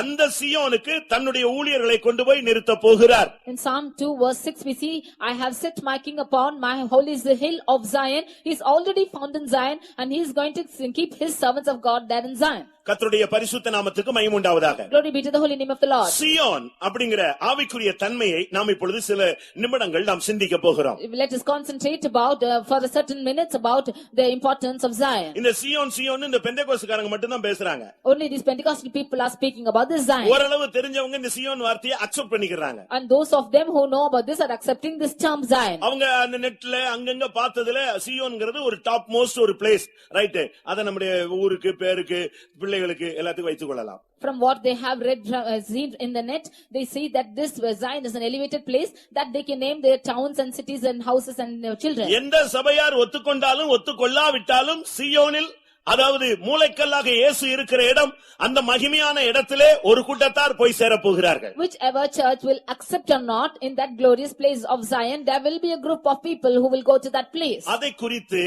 பழைய ஏற்பாட்டிலே சொல்லப்பட்ட மகிமையான விசேஷங்கள் என்ன? About this, what are the glorious things which are spoken in the Old Testament? அதை நாம் தெளிவாக விளங்கிக் கொள்ள வேண்டியது அவசியம். That it is needful for us to understand clearly. நரகத்தை பத்தி, பாதாளத்தை பத்தி, புறம்பான இருளை பத்தி, கைவிடப்படுதலை குறித்து, முத்திரை போடப்படுவதை குறித்து ஆழமாக சிந்திப்பதை விட நாம் போய் சேருகிற மகிமையான தேசத்தை நாம் பார்ப்பது அதிக நல்லது. more than concentrating about the hell and Hades and the outer darkness and horrible pit and the forsaken people, it is better for us to go and see the glorious place which we are going to inherit. 48ஆம் சங்கீதம் 2ஆம் வசனத்தை நாம் பார்க்கும் பொழுது, When we read in Psalm 48 verse 2, வட திசையில் உள்ள சீயோன் பர்வதம் வடிப்பமான ஸ்தானம், சர்வ பூமியின் மகிழ்ச்சி, அதுவே மகா ராஜாவின் நகரம். beautiful for situation, the joy of the whole earth is Mount Zion on the sides of the north, the city of the great king. இங்கே சீயோனை குறித்து சங்கீதக்காரன் ஒரு பெரிய தரிசனத்தை கண்டு அவன் தீர்க்க தரிசனமாக சங்கீதத்திலே சொல்லி வைத்தான். Here about Zion, the psalmist is seeing a great vision and he is speaking of this in his psalms. இது தாவீது வீற்றிருந்த அந்த சீயோன் அல்ல. This is not the Zion which David was sitting upon. இது வட திசையில் உள்ள சீயோன் பர்வதம். This is Mount Zion on the sides of the north. இதை நாம் தெளிவாக விளங்கிக் கொள்ள வேண்டியது அவசியம். It's needful for us to understand this clearly. ஏசாயா தீர்க்க தரிசன புத்தகத்தை நாம் கண்ணோக்கி பார்க்கும் பொழுது, When we read in the prophetical book of Isaiah, 14ஆம் அதிகாரம் chapter 14, 13ஆம் வசனத்தை நாம் பார்க்கும் பொழுது, verse 13, விழுந்து போன லூசிபர் சொல்லக்கூடிய ஒரு வார்த்தை, it's the fallen Lucifer who is telling this நான் word. வானத்துக்கு ஏறுவேன், I will ascend to heaven. தேவனுடைய நட்சத்திரங்களுக்கு மேலாக என் சிங்காசனத்தை உயர்த்துவேன், I will exalt my throne above the stars of God. வட திசையில் உள்ள வடபுறங்களில் உள்ள ஆராதனை கூட்டத்தின் பர்வதத்திலே, சீயோன் பர்வதத்திலே வீற்றிருப்பேன் என்று அந்த சீயோனை ஆசைப்பட்டு பெருமை பாராட்டி இந்த லூசிபர் அதிகாலையின் மகனாகிய விடிவெள்ளி புலம்பினான். This Lucifer, son of morning, he cried and lamented, saying, he was proud about this Zion and said that I will sit also upon the mount of congregation in the sides of the north. ஒரு வேலைக்காரன். He was a servant. வெளிப்படுத்தல் எபிரேயர் 1ஆம் அதிகாரம் கடைசி வசனத்தின் அடிப்படையில் பார்க்கும் பொழுது, According to Hebrews chapter 1 last verse, அனுப்பப்படும் பணிவிடை ஆவிகள், they are the ministering spirits. ரட்சிப்பை சுதந்தரிக்க போரும் நிமித்தம் அனுப்பப்படும் பணிவிடை ஆவிகள் தூதர்கள் என்று அழைக்கப்படுகிறார்கள். The angels are called as the ministering spirits who are sent forth to minister to the heirs of salvation. 12ஆம் வசனத்திலே அவனுக்கு ஒரு பெயர், ஒரு கூட்டத்திற்கு ஒரு பெயர். Verse 12, there's a group of a name given to the group. அதிகாலையின் மகனாகிய விடிவெள்ளி. He is the Lucifer, son of the morning. விடிவெள்ளிங்கிறதுடைய அர்த்தம் லூசிபர்.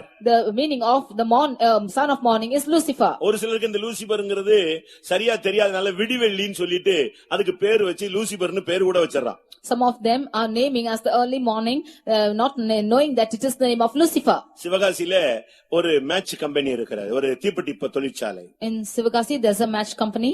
லூசிபர் மேட்ச் ஃபேக்டரின்னு போட்டுருக்கோம். It's called as Lucifer Match Factory. அவன் இந்த இதனுடைய பின்விளைவு என்னன்னு தெரியாது அவனுக்கு. Hindu. He does not know the after effects of this name.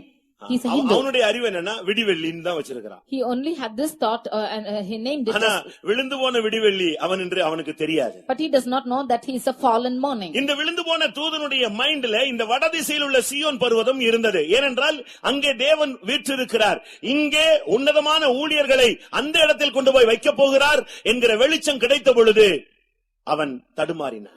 In the mind of this fallen angel was this Zion which was on the sides of the north, because he knew that the servants of God will be kept there, and therefore he desired and he fell from that place. அந்த மகிமையான இடத்திற்கு மனிதனை கொண்டு வர போகிறார். He is going to bring that man to that glorious place. இல்ல, நான் போய் அங்கே வீற்றிருப்பேன் என்று சொன்னான். He said, no, I will go and sit in that place. அதனால் அவனுக்கு அங்கே விழுகை சம்பவித்து விட்டது. Therefore this falling off took place. அன்றைக்கு அந்த சீயோன் பர்வதம் அவனுக்கு இடருக்கு எதுவான கன்மலையாய் மாறி போய்விட்டது. It was that day this Zion became a stumbling block to him. இதிலிருந்து என்ன விளங்கிக் கொள்ளுகிறோம்? What do we understand from வட this? திசையில் உள்ள சீயோன் பர்வதம் அது வடிப்பமான ஸ்தானம், சர்வ பூமியின் மகிழ்ச்சி, அது மகாராஜாவின் நகரம், தேவாதி தேவன் வாசம் பண்ணக்கூடிய இடம். Zion, which is beautiful for situation, the joy of the whole earth is Mount Zion on the sides of the north, the city of the great king, there the God of gods is dwelling. இந்த சீயோனை குறித்து ஒரு சில காரியங்களை நாம் அறிந்து கொள்ள வேண்டியது அவசியம். It is needful for us to understand certain things about Zion. அது ஒரு சாதாரண தாவீது பிடித்த சீயோன் என்று எண்ணிவிடக் கூடாது. Do not think that it's an ordinary Zion which David had இந்த caught. எழுத்தின்படி அவன் பிடித்ததெல்லாம் திஷ்டாந்தங்கள் என்று வேதம் சொல்லுகிறது. All what he had literally caught on this earth are examples. நம்முடைய வாழ்வுக்கு அது ஒரு example. This is an example to our life. நாம் நம்முடைய வாழ்விலே பயிற்சி எடுத்து அதை பெற்றுக்கொள்ள வேண்டும். We should practice it in our lives and attain it. இங்கே நான் பார்க்கும் பொழுது அதுவே மகாராஜாவின் நகரம்.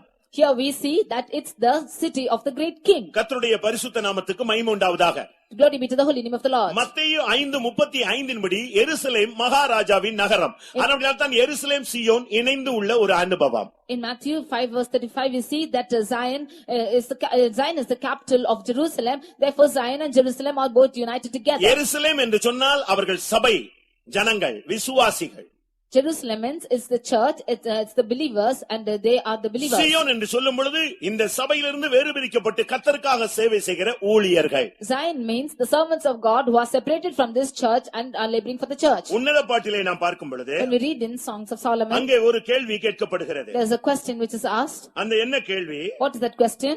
6ஆம் அதிகாரத்திலே நாம் பார்க்கும் பொழுது Chapter 6 13ஆம் வசனத்திலே இரண்டாவது பகுதியாக பார்க்கும் பொழுது verse 3 and half of the portion of it. 6ஆம் அதிகாரம் 13ஆம் வசனத்திலே இரண்டாவது பகுதி. Chapter 6 verse 13 and the next portion. சூலமித்தியில் நீங்கள் என்னத்தை பார்க்கிறீர்கள்? What will you see the Shulamite? அவள் 2 சேனையின் கூட்டத்துக்கு சமானமானவள். She is compared to the company of 2 armies. Shulamite என்று சொல்லுவது மணவாட்டியை குறித்து சொல்லி இருக்கிறது. Shulamite is compared to the bride. அவளுக்குள்ளே 2 சேனை இருக்கிறது. She is having 2 armies. ஒன்று எருசலேம் மற்றொன்று சீயோன். One is Zion and the other is Jerusalem. இதைத்தான் எபிரேய நிருபக்காரன் எழுதும் பொழுது When the Hebrew is writing about this, 2 மாறாத விசேஷங்கள் என்று சுட்டிக்காட்டுகிறார். he is telling about this as the 2 immutable things. கர்த்தருடைய பரிசுத்த நாமத்துக்கு மகிமை உண்டாவதாக. Glory be to the holy name of the Lord. எபிரேயர் 6ஆம் அதிகாரம் 18ஆம் வசனத்திலே Hebrews chapter 6 verse 18. அவரை பற்றிக்கொண்டு அடைக்கலமாய் ஓடி வந்த நமக்கு 2 மாறாத விசேஷங்களினால் நிறைந்த ஆறுதல் உண்டாகும்படிக்கு எவ்வளவேனும் பொய்யுரையாத தேவன் அப்படி செய்தார்.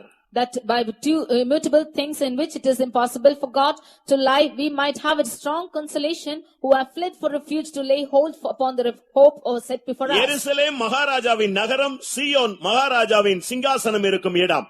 Zion is the city of the great king and Jerusalem is the place where throne of God is kept. வானம் எனக்கு சிங்காசனம் என்று சொன்னாரே, அதுதான் அந்த சிங்காசனம். சீயோனின் மகிமையான சிங்காசனத்தில் தேவன் வீற்றிருக்கிறார். ஏனென்றால் அவர் ராஜாதி ராஜா. He said that heaven is my throne and God is reigning from Zion. He is dwelling in there because he is the King of Kings. கர்த்தருடைய பரிசுத்த நாமத்துக்கு மகிமை உண்டாவதாக. Glory be to the holy name of the Lord. இயேசு கிறிஸ்து இந்த உலகத்திலே ஒரு infant ஜீசஸாக வந்தார். Jesus came on this earth as infant Jesus. இந்த உலகத்திலே அவர் வளர்ந்தார். He grew on this earth. இந்த உலகத்திலே மனித குமாரனாய் தன்னை வெளிப்படுத்தினார். And he revealed himself as the son of God in this earth. பசியும் தாகமும் உடையவராய் தன்னை காண்பித்தார். He was filled with hunger and thirst. ஒரு விதங்களில் அற்புதங்களை செய்தார், மறுவிதத்திலே சிலுவை சுமந்தார். On one hand he did miracles, on the other hand he carried the cross. அவர் மரித்தார், உயிரோடு எழுந்தார். He died and was resurrected. இப்பொழுது அவர் பிதாவினுடைய வலது பார்சத்தில் வீற்றிருக்கிறார். Now he is seated on the right hand of the Father. ஆனால் மறுபடி வரும்பொழுது இன்ஃபன்ட் ஜீசஸாக வரமாட்டார். But when he comes back again, he will not come back our as மறுபடி Jesus. வரும்பொழுது ராஜாதி ராஜாவாக, கர்த்தாதி கர்த்தாவாக, தேவாதி தேவனாக அவர் வருவார். When he comes back, he will come as the King of Kings, Lord of Lords and God of Gods. அவர் பூமியில் உள்ள ராஜாக்களின் அதிபதி. He is the authority of the kings of the earth. வெளிப்படுத்தல் 1ஆம் அதிகாரம் 5ஆம் வசனத்திலே பார்க்கும் பொழுது Revelation chapter 1 verse 5. அவர் பூமியில் உள்ள ராஜாக்களுடைய அதிபதியாக இருக்கிறார். He is the authority of the kings of the earth. அப்படித்தான் வேதம் சொல்லுகிறது. That is what the word of God பூமியின் says. ராஜாக்களுக்கு அதிபதியாகிய இயேசு கிறிஸ்து. He is the prince of the kings of the earth, who is Jesus Christ. வெளிப்படுத்தல் 15:3 நாம் பார்க்கும் பொழுது When we see in Revelation chapter 15 verse 3, அங்கே என்ன சொல்லப்பட்டிருக்கிறது? what is told there? அவர் பரிசுத்தவான்களின் ராஜா.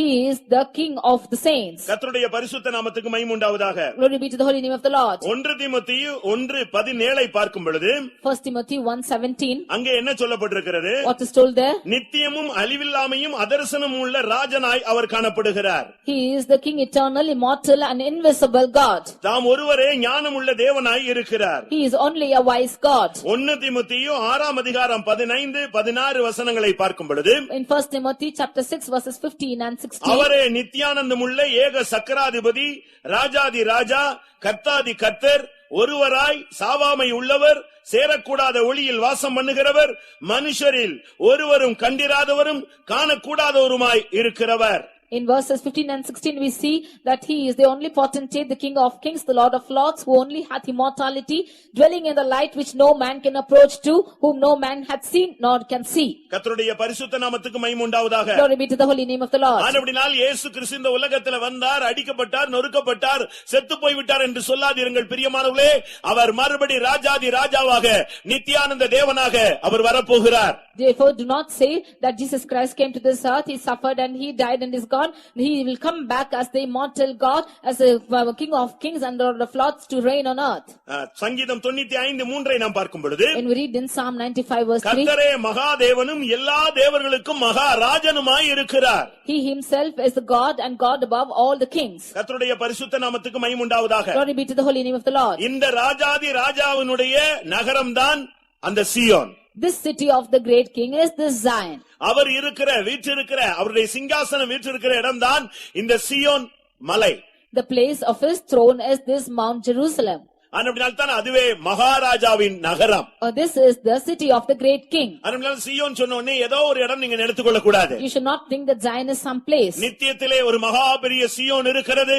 அதிலே இயேசு கிறிஸ்து மகாராஜாவாய் அந்த பட்டணத்தில் வீற்றிருக்கிறார். அந்த சீயோன் மகாராஜாவின் நகரம். There is a great Zion in eternity, and Jesus Christ will be seated on this as the King of Kings, and this is the city of the great King. இதை குறித்து நான் சங்கீதம் 48:2 பார்க்கும் பொழுது, About this when we read in Psalm 48 verse 2, அந்த மகாராஜா வீற்றிருக்கிற இடம் சர்வ பூமியின் மகிழ்ச்சி. the place where this king is seated upon is the joy of the whole earth. ஒரு பூமி தானே இருக்கிறது. There is only one earth. சர்வ பூமினா என்ன? முழு உலக எல்லா இடங்களுக்கும் அதுதான் மகிழ்ச்சி தரக்கூடிய ஒரு இடம். What is the meaning of the whole earth? It is the joy which is given to all the earth. சர்வ பூமியின் மகிழ்ச்சியாக இந்த இடத்தை கர்த்தர் ஏற்படுத்தி வைக்கிறார். God has ordained this place as the joy of the whole earth. ஒரு மனிதன் வாழ்விலே மகிழ்ச்சியை தேடி அலைகிறான். A man is seeking for joy in his life. இன்றைக்கு உலகத்திலே சந்தோஷமா இருக்கும்படியாக கேளிக்கை இடங்களுக்கு அவன் போகிறான். Today he is going to the places of fun, Entertainment. of entertainment, that he might have this joy. Amusement பார்க்னு எங்கிட்ட ஒரு தெருவா சுத்துகிறான். He is going from place to place for these entertainments. ஆனால் ஒன்றுமே அவனுக்கு திருப்தி கொடுக்கிறது இல்ல. But nothing is satisfying him. ஆனால் வேதம் சொல்லுகிறது, But the word of God இந்த says சீயோன் சர்வ பூமியினுடைய மகிழ்ச்சி. that this Zion is the joy of the whole earth. அப்படியானால் இந்த இடம் ஒரு மகிழ்ச்சியான இடம். இந்த இடத்துக்கு போகிறவர்கள் இந்த பூமியிலேயே தங்களை மகிழ்ச்சியாக மாற்றிக் கொண்டவர்கள். Therefore this is the place which is joyous, and they are turning themselves a joy when they are even on this earth. இன்றைக்கு உலகத்திலே பார்க்கும் பொழுது மனிதன் மகிழ்ச்சி என்று சொல்லி பல விதங்களிலே தன்னை ஈடுபடுத்திக் கொள்கிறான். Today man is entertaining himself in different things and is indulging to that he might be joyous. ஒரு சிலரை கேட்டா ஏன் குடிக்கிறேன்னா சந்தோஷமா இருக்கிறதுக்கு குடிக்கிறாங்கறா. Some of them, if you ask them why they are drinking alcohol, they say for joy. அதே பக்கத்துல உள்ளவனை கேட்டா நீ ஏன்பா குடிக்கிறேன்னு சொன்னா துக்கத்தை மறக்கிறதுக்கு குடிக்கிறேன்னு சொல்றான். That same time, if you ask for the neighboring person, he is telling just to forget the grief. இன்னொருத்தனை கேட்டா உலகை மறக்கிறதுக்கு குடிக்கிறேன்னு சொல்றான். Another person is telling that I am drinking that I might forget the world. ஆக மொத்தத்துல அழிவை நோக்கி அவன் போய் கொண்டே இருக்கிறான். Altogether he is going towards destruction. ஆனால் சீயோன் சர்வ பூமியின் மகிழ்ச்சி. But Zion is the joy of the whole earth. ஒரு தேவனுடைய பிள்ளைக்கு மகிழ்ச்சி எப்படி கிடைக்கும்? How does a child of God attain this joy? இன்றைக்கு மகிழ்ச்சி அடையும்படியாக நீங்கள் எங்கெல்லாமோ நீங்கள் போய் திரிகிறீர்கள். Today you are going from place to place in order to achieve this joy. ஒரு தேவனுடைய பிள்ளையினுடைய மகிழ்ச்சி என்பது ரட்சிப்பில் தான் தொடங்குகிறது. A child of God is attaining this joy, and it is beginning at salvation. மற்றபடி சும்மா சிரிக்கிறது, கொஞ்ச நேரம் சந்தோஷப்படுறது, திருப்பி முகத்தை தூக்கி வைத்துக் கொள்கிறது, அது மனித வாழ்வினுடைய ஒரு பெரிய சோகத்தன்மை. But beyond this, being joyous and then putting a frowning face, it is all the tendency of human life. முதலாவது நமக்குள்ள மகிழ்ச்சி இருந்தால் தான் அந்த சர்வ பூமியின் மகிழ்ச்சியான இடத்துக்கு நாம் போக முடியும். Firstly, only if we have the joy in ourselves within, only then we can go to this place of the joy of the whole earth. இன்றைக்கு மனிதர்கள் ஸ்பேஸ்க்கு வானவெளிக்கு போகிறார்கள். Today people are going into space. அங்க எல்லாரும் போய்விட முடியாது. Not all of them can go there. ஆசைப்பட்டவன் எல்லாம் போய்விட முடியாது. All those who desire cannot go there. ஐஸ்வரியவான்கள் எல்லாம் போய்விட முடியாது. All the rich men cannot go there. அதற்கு ஒரு பயிற்சி பூமியிலே கொடுக்கப்படுகிறது. There is a training given for them on this earth. ஏனென்றால் அந்த ஸ்பேஸ்ல போய் இருக்கணும்னா அதற்கு ஏற்ற ஒரு வாழ்வின் தன்மையை நாம் இந்த நாட்களில் பயிற்சிவிக்க வேண்டியது அவசியம். In order to go live in that place, they have to undergo a training when they are even on this earth. அதற்குரிய அமைப்பை நாம் இங்கே பயிற்சி எடுக்காவிட்டால், until they take the training of that space அது நம்முடைய வாழ்வின் முடிவாக அமைந்துவிடும். it will become the end to our life. அதுக்கு இங்கேயே பயிற்சி கொடுக்கப்படுகிறது. For that they are trained even on this earth. மனிதன் தான், ஆனால் அவனுக்கு வித்தியாசமான பயிற்சி. He is a human being, but he is having a different training. அதுபோல இந்த சர்வ பூமியின் மகிழ்ச்சியாகிய சீயோனை பார்க்க, அந்த சீயோனிலே போக ஒரு மனிதன் இந்த பூமியிலேயே அதற்குரிய பயிற்சியை ரட்சிப்பின் மூலமாய் பெற்றுக்கொள்ள வேண்டியது அவசியம். Like this, in order to go to that joy of the whole earth, in order to see that joy of the whole earth, a man of God should attain this training even on this earth. உண்மையான சந்தோஷம், உண்மையான மகிழ்ச்சி, உண்மையான நிம்மதி என்று சொல்லுகிறது ரட்சணியத்தில் தான், ரட்சிப்பில் தான் இருக்கிறது. True joy and gladness and true rest is only attained only in salvation. 51ஆம் சங்கீதம் 12ஆம் வசனத்திலே ரட்சண்யத்தின் சந்தோஷத்தை எனக்கு தாரும் என்று ஒரு மனிதன் கேட்கிறான். Psalm 51:12, a man of God says, restore unto me the joy of thy salvation. ஒரு மனிதன் சர்வ பூமியின் மகிழ்ச்சிக்கு போக வேண்டுமானால், அந்த ஸ்தானத்துக்கு தன்னை உயர்த்த வேண்டுமானால், முதலாவது ரட்சிக்கப்பட்டவனாக இருக்க வேண்டும். கிறிஸ்தவனாய் அல்ல, ரட்சிக்கப்பட்டவனாய் இருக்க வேண்டும். If a man of God should go into this place of joy of the whole earth, then he should not be an ordinary Christian, he should be a saved person. முதலாவது அவனுக்குள்ளே ஒரு ரட்சிப்பு தேவை. Firstly, he need a salvation in himself. ஒரு பாவ மன்னிப்பின் நிச்சயம் தேவை. He should have the assurance of forgiveness of sin. அவனுடைய வாழ்விலே மெய்யான சந்தோஷம் கடந்து வர வேண்டும். He should have the true joy to come into his life. அது இயேசுவை ஏற்றுக்கொள்வதில் தான் அமைகிறது. That is depending upon accepting அந்த Jesus. வெளிச்சம் தான் இருதயத்தின் கசப்பை கவலையை மாற்றுகிறது. That light is only turning the bitterness of his heart and his grief. இயேசு இல்லாத வாழ்வு ஒரு இருள் சூழ்ந்த வாழ்வு. A life without Jesus is the life of darkness. இரண்டாவது ஒரு மனிதன் அடுத்த கட்ட சந்தோஷத்துக்குள் வருகிறான். Secondly, a man is coming to the next part of joy. அந்த சந்தோஷத்தினுடைய ஒவ்வொரு பகுதி இருக்கிறது. There are different angles of this joy. ஒவ்வொரு ஸ்டெப்பா அந்த சந்தோஷத்துக்குள்ள உள்ள போய் கொண்டே இருக்கலாம். Step by step you can enter into this joy. கிறிஸ்தவ வாழ்விலே நீ அடியெடுத்து வைத்து நீ நுனிப்புல் மேயாதே. You should not come into take your step into this Christian life and just graze upon grass. நீ உள்ளே இறங்கி வா. Come into it. ஒரு மனிதனை ஆண்டவர் ஒரு இடத்திலே ஒரு தண்ணீர் கரைக்கு கொண்டு போனார். One man was taken to a shore alone. 1000 முழம் அளந்து அவனை கணுக்கால் அளவு தண்ணீரிலே கொண்டு போனார். He was measured 1,000 cubits and was taken to the ankle level of water. அதோடு அவனை திருப்பி கொண்டு வரவில்லை. He did not bring him back from திரும்ப that. அடுத்த 1000 முழம் அளந்து கொண்டு போனார். Nextly he measured another 1,000 cubits. அங்கே தண்ணீர் முழங்கால் அளவு இருந்தது. And the water was up to his knee level. திரும்ப 1000 முழம் அளந்து கொண்டு போனார். Nextly he measured 1,000 cubits. அப்படி அவன் போன பொழுது தண்ணீர் இடுப்பளவு இருந்தது. And when he went there, the measure of water was up to his hip level. திரும்பவும் அவனை 1000 முழம் அளந்து கொண்டு போனார். Nextly he measured for 1,000 cubits of அப்படி water. அவன் போன பொழுது தண்ணீர் நீச்சாளமாக இருந்தது. And there he went and the water was up to swimming level. கிறிஸ்தவ வாழ்விலே எங்கேயோ ஒரு மூலையில நின்னு எட்டி பார்த்து இவ்வளவுதான் என்று சொல்லாதே. பெந்தேகோஸ்தையை எவ்வளவோ தூரத்தில் இருந்து பார்த்து இப்படித்தான் என்று சொல்லாதே. சீயோனை ஏதோ ஒரு மூலையில் இருந்து பார்த்து தூரத்திலே உள்ளங்கை அளவு இருக்கு என்று நீ சொல்லாதே.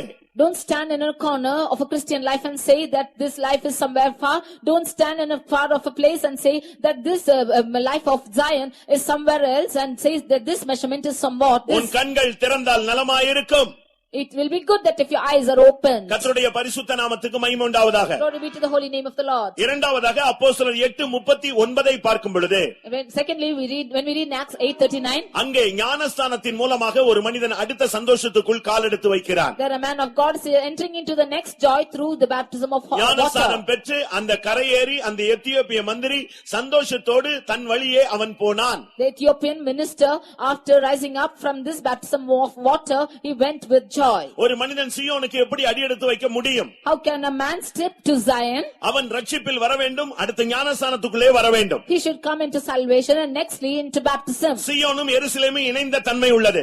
The Zion and Jerusalem are having a united state. இந்த இரண்டுமே ஒரே நாளில் மகிமை அடைந்து மறுரூபமாக போகிறது. Both of these will be glorified and be transformed on one day. இந்த இரண்டுமே மனவாட்டி ஸ்தானத்துக்கு உயர்த்தப்படக்கூடிய அனுபவங்கள். Both of these are going to be exalted to the experience of a bride. கர்த்தருடைய பரிசுத்த நாமத்துக்கு மகிமை உண்டாவதாக. Glory be to the holy name of the Lord. அடுத்ததாக இந்த மனுஷன் ஞானஸ்தானம் எடுக்கும் பொழுது அவனுக்கு ஒரு மெய்யான சந்தோஷம். Nextly, when this man is taking baptism of water, he is having true joy. ரோமர் 14:17 பார்க்கும் பொழுது, Romans 14:17, அடுத்த சந்தோஷத்தினுடைய அடுத்த ஸ்டெப் இருக்கிறது. அது பரிசுத்த ஆவியினால் உண்டாகும் சந்தோஷம். next step of joy is the joy of the Holy Ghost. அது சர்வ பூமியின் மகிழ்ச்சி. It is the joy of the whole earth. ஒரு கிறிஸ்தவனுடைய வாழ்வு என்பது பூரணமான மகிழ்ச்சிக்குள் கொண்டு போகப்படுகிறது. A Christian life is taken into perfect joy. பரிசுத்த ஆவி பெற்ற பின்பு உன்னுடைய வாழ்விலே நீ துக்கப்பட வேண்டிய அவசியமே கிடையாது. After you receive the Holy Spirit in your life, there's no part for you to be grieved. அது நீதியும் சமாதானமும் பரிசுத்த ஆவியினால் உண்டாகும் சந்தோஷம். It is righteousness, peace and joy in the Holy Ghost. இயேசு என்ன சொல்லிவிட்டு போனார்? What did Jesus say and go? சந்தோஷமாயிருங்கள். Be joyous. மறுபடியும் சொல்லுகிறேன், சந்தோஷமாயிருங்கள். Again I say rejoice. கிறிஸ்தவ வாழ்விலே நீ அடியெடுத்து வைத்த பின்பு, இல்லாவிட்டால் பரிசுத்த ஆவியின் அபிஷேகத்தை பெற்ற பின்பு நீ துக்கப்பட வேண்டிய அவசியமே இல்லை. After you have taken step in this Christian life or after receiving this Holy Ghost, you need not be grieved at all. அடுத்து ஒரு சிலர் இந்த கிறிஸ்தவ பாதையிலே சின்ன சின்ன பிரச்சனை வந்த உடனே தடுமாறுகிறார்கள். Nextly, when small problems comes in this Christian life, they are stumbling. அப்படி அல்ல. What? It's not நீ so. உனக்குள்ள இருக்கிற சந்தோஷத்தை வைத்து எல்லா பாதையிலும் நீ சந்தோஷமாய் போக வேண்டும். With the joy that you have kept have in yourself, in all paths you should go joyously. ரட்சிப்பின் சந்தோஷத்தை வைத்துக் கொள்ள வேண்டும். You should keep the joy of salvation. ஞானஸ்நானத்தில் கிடைத்த சந்தோஷத்தை வைத்துக் கொள்ள You வேண்டும். should keep the joy of baptism. பரிசுத்த ஆவியில் கிடைத்த நிரந்தர சந்தோஷத்தை வைத்துக்கொண்டு You should keep the permanent joy in the Holy Ghost. அடுத்து உன்னுடைய வாழ்வில வர்ற பிரச்சனைகள்ல நீ சந்தோஷமா உள்ள டீல் பண்ணி போக வேண்டும். Nextly, in the problems in your life, you should go joyously forward. கொலோசியர் 1:24 வசனத்தை பார்க்கும் பொழுது Colossians chapter 1 verse 24. இப்பொழுது நான் உங்கள் நிமித்தம் அனுபவிக்கிற பாடுகளில் சந்தோஷப்படுகிறேன். Now I am rejoicing in the sufferings which I am enduring for your sake. கிறிஸ்தவனா மாறிட்டாலே பாடுகள் உன்னுடைய உடன் பிறந்தது. When you are becoming a Christian, sufferings is your part. அப்போஸ்தலர் 9 நாம் பார்க்கும் பொழுது And we read in Acts of Apostles 9 ஒரு மனிதனை chapter, முதலாவது அப்பொழுதுதான் கர்த்தர் சந்திக்கிறார். a man of God is met by God only at that time. இன்னும் அவன் கண் திறக்கப்படவில்லை. Still his eyes are not open. அவன் ஞானஸ்நானம் எடுக்கவில்லை. He has still not taken அவன் baptism. பரிசுத்தாவின் அபிஷேகத்தை பெற்றுக்கொள்ளவும் இல்லை. He has still not received the Holy Ghost. ஆனால் அவனை குறித்த தேவனுடைய திட்டம் என்ன? But what is the plan of God concerning him? அப்போஸ்தலர் 9:16 படி According to Acts 9:16, அவன் என்னுடைய நாமத்தின் நிமித்தம் எவ்வளவாய் பாடுபட வேண்டும் என்பதை நான் அவனுக்கு காண்பிப்பேன். for I will show him how great things he must suffer for my name's sake. அந்த மனிதன் தான் சொல்லுகிறான், கிறிஸ்துவின் நிமித்தம் அடைகிற பாடுகளில் நான் சந்தோஷப்படுகிறேன். It is this man who says that I am delighting in the sufferings of Christ. சீயோன் சர்வ பூமியின் மகிழ்ச்சி என்று சொன்னால் அந்த மகிமையான இடத்துக்கு போகிறவர்கள் பாடுகளிலே துக்கப்பட மாட்டார்கள். When Zion is the joy of the whole earth, when these people are going through sufferings, they will never be grieved. அநேகருக்கு பரலோகம் வேணும், ஆனால் பாடுகள் பட முடியாது. Many of them want heaven, but they cannot suffer. அநேகருக்கு சிங்காசனம் வேணும், ஆனால் சிலுவையை மட்டும் சுமக்க முடியாது. Many of them want the throne, but they cannot endure the cross. அதனால தான் பிசாசு என்ன பண்ணுகிறான்? Therefore, what does Satan do? கிறிஸ்தவ வாழ்வில் அடியெடுத்து வைத்த உடனே உலக ஐஸ்வரியங்களை அவர்களுக்கு கூட்டி கொடுக்கிறான், அவர்கள் பாதையை திருப்பி விடுகிறான். When they are stepping into Christian life, he is adding the riches of this world and he is diverting their paths. ஆனபடியால் பாடுகள் அவர்களுக்கு வேண்டாம் என்று ஒதுங்கி விடுகிறார்கள். Therefore, they are going aside saying they do not want suffering. சீயோன் சர்வ பூமியின் மகிழ்ச்சி, அது பாடுகளில் துக்கப்படாது. Zion is the joy of the whole earth. It will not be grieved in sufferings. பாடுகளிலே அவர்கள் சந்தோஷப்படுகிறார்கள். They will rejoice in their sufferings. ஏன் இந்த பாடுகளிலே சந்தோஷப்பட முடிகிறது? How can they be rejoice in the sufferings? ஏனென்றால் அவருடைய மீட்பர் அவர்களுக்கு முன்பாக போயிருக்கிறார். அவர் விட்டு சென்ற உபத்திரவங்களில் குறைவானதை இவர்கள் தங்கள் மாம்சத்திலே ஏற்றுக்கொள்ளுகிறார்கள். Because their Redeemer has gone ahead of them, and the behind of the afflictions of Christ they are taking on their body. கொலோசியர் 1:24 படி பார்க்கும் பொழுது, According to Colossians chapter 1 verse 24, கிறிஸ்துவினுடைய உபத்திரவங்களில் குறைவானதை நான் என் மாம்ச சரீரத்தில் நிறைவேற்றுகிறேன்.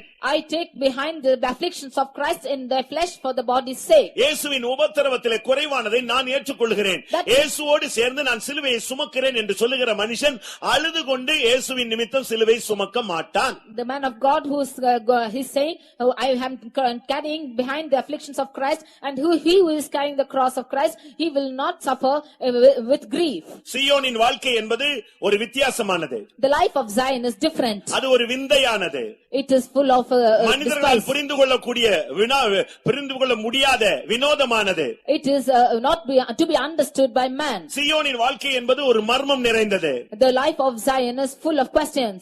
அது ரகசியங்கள் நிறைந்தது. It is full of mysteries. அதை ஒரு மனிதன் விளங்கிக் கொள்ளவே அவனுடைய மனக்கண் பிரகாசித்தால் நலமாயிருக்கும். A man of God should be enlightened his mind in order to understand the Zion. ஏன் இவ்வளவு பாடுபட வேண்டுமா? Why should they suffer so much? என்ற கேள்வி நமக்குள்ளே எழலாம். We should have such a question. அருமையான நண்பனே, உன்னுடைய மீட்பர் இயேசுவை பார், அவர் ஏன் இவ்வளவு பாடுபட வேண்டும்? Beloved friend, look at your Redeemer Jesus. Why should he suffer so much? சீயோனில் மூலைக்கல்லாக மாற அவர் இந்த பாடுபட்டார். சீயோனிலே நீ அஸ்திபாரக்கல்லாய் மாற நிச்சயமாய் நீ பாடுபடத்தான் வேண்டும். To become the chief cornerstone in Zion, he had suffered so much.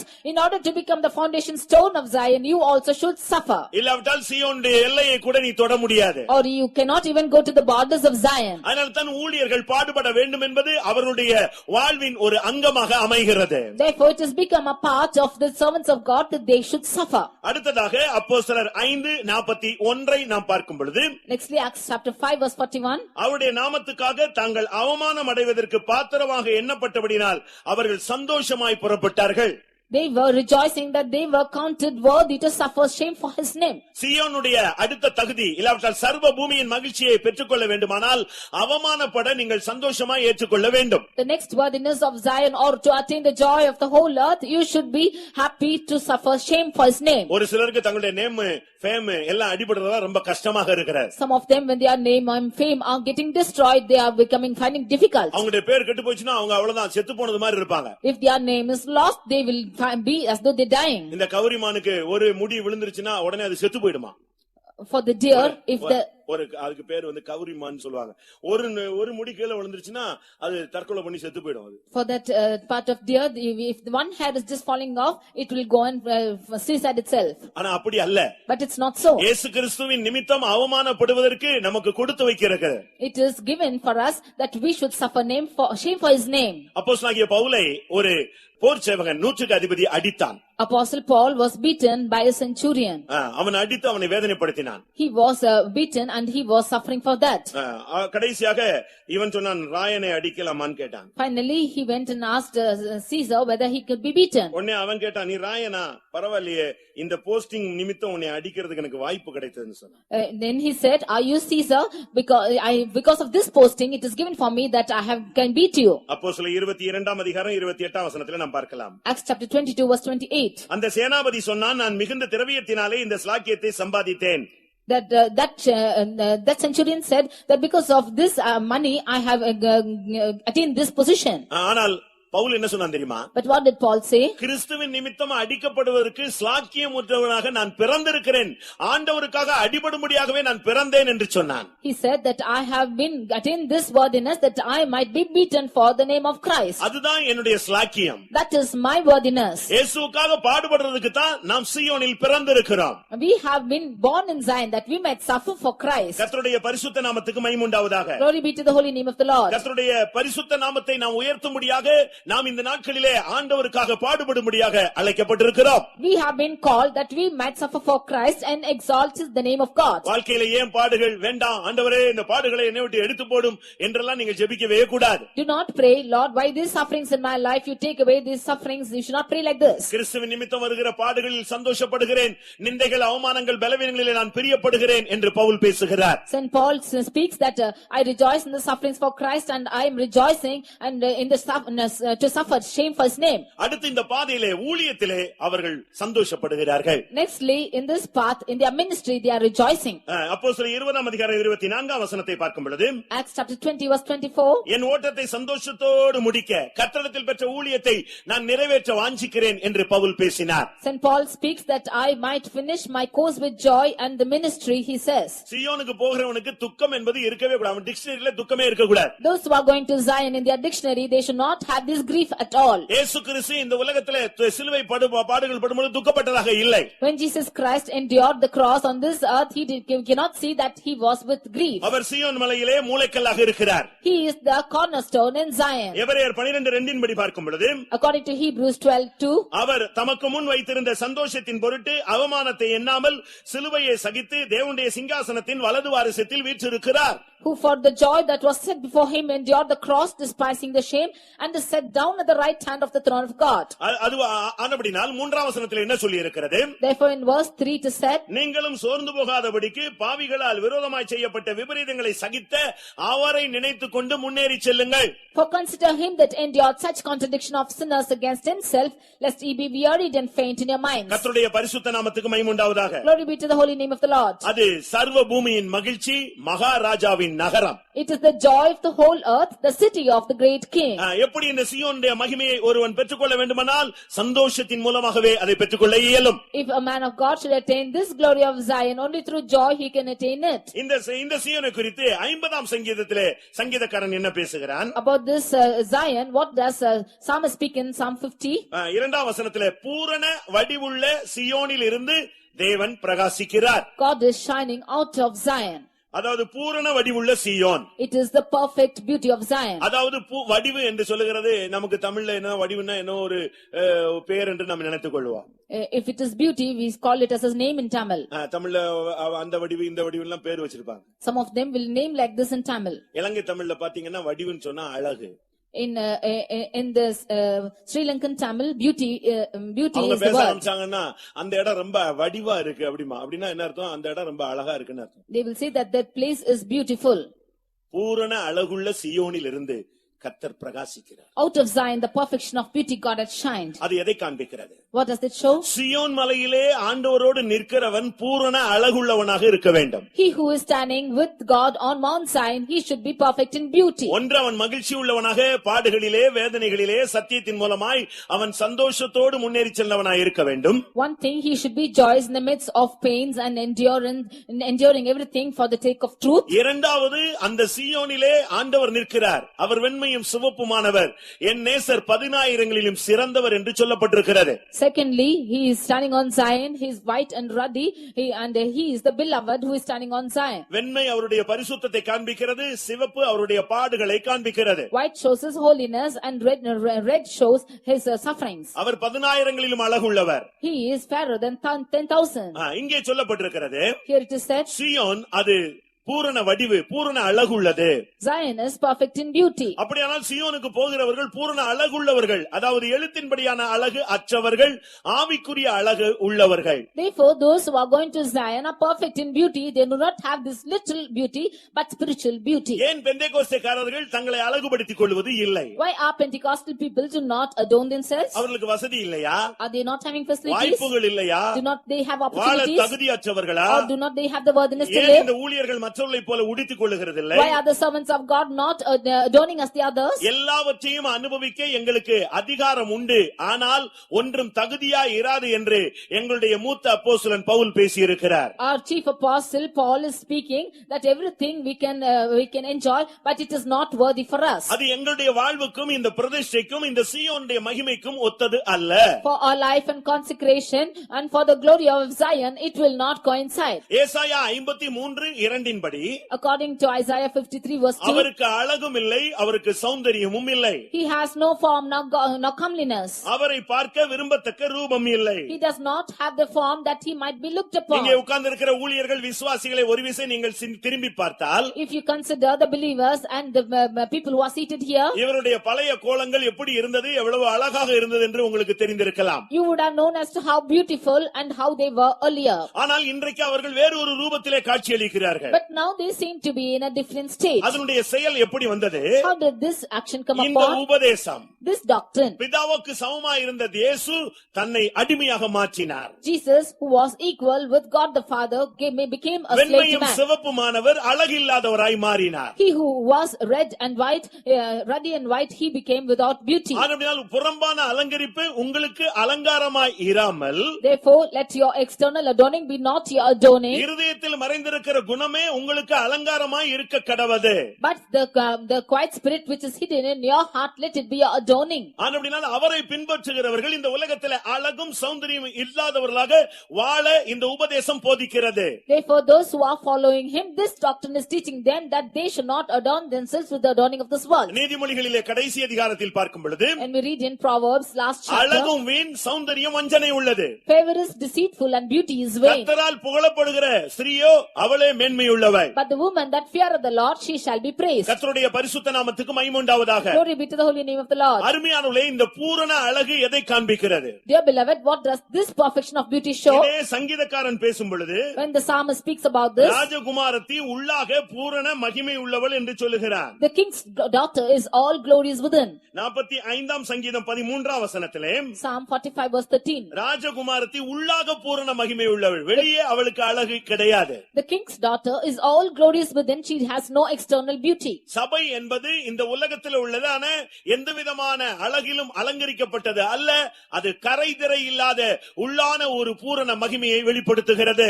The church is not having any external glory or beauty of this world, but it is found without spot or wrinkle. It is filled with internal glory. எபேசியர் 5:27 படி கரைதிரை இல்லாத பிழையற்ற மகிமையான சபைக்காக இயேசு தன்னை சிலுவையிலே ஒப்புக்கொடுத்தார். According to Ephesians 5 verse 27, Jesus Christ himself gave himself on the cross that he might present himself a church without spot or without wrinkle. உன்னத பாட்டு 5:16 பார்க்கும் பொழுது என் நேசர் முற்றிலும் அழகுள்ளவர், ஆனால் என்ன நேசித்த பொழுது அவர் அழகற்றவராக அந்தக்கேடடைந்தவராக சிலுவையிலே தொங்கினார். In Songs of Solomon 5:16 we see that my beloved is altogether lovely, but because he loved me he became without form or beauty and he hung on the cross. இந்த பூரண அழகை குறித்து உன்னத பாட்டிலே நாம் பார்க்கும் பொழுது About this perfect beauty when we see in Songs of Solomon 4ஆம் அதிகாரம் 7ஆம் வசனத்திலே chapter 4 verse 7, மணவாட்டியை பார்த்து அவர் சொல்லக்கூடிய வார்த்தை என்ன?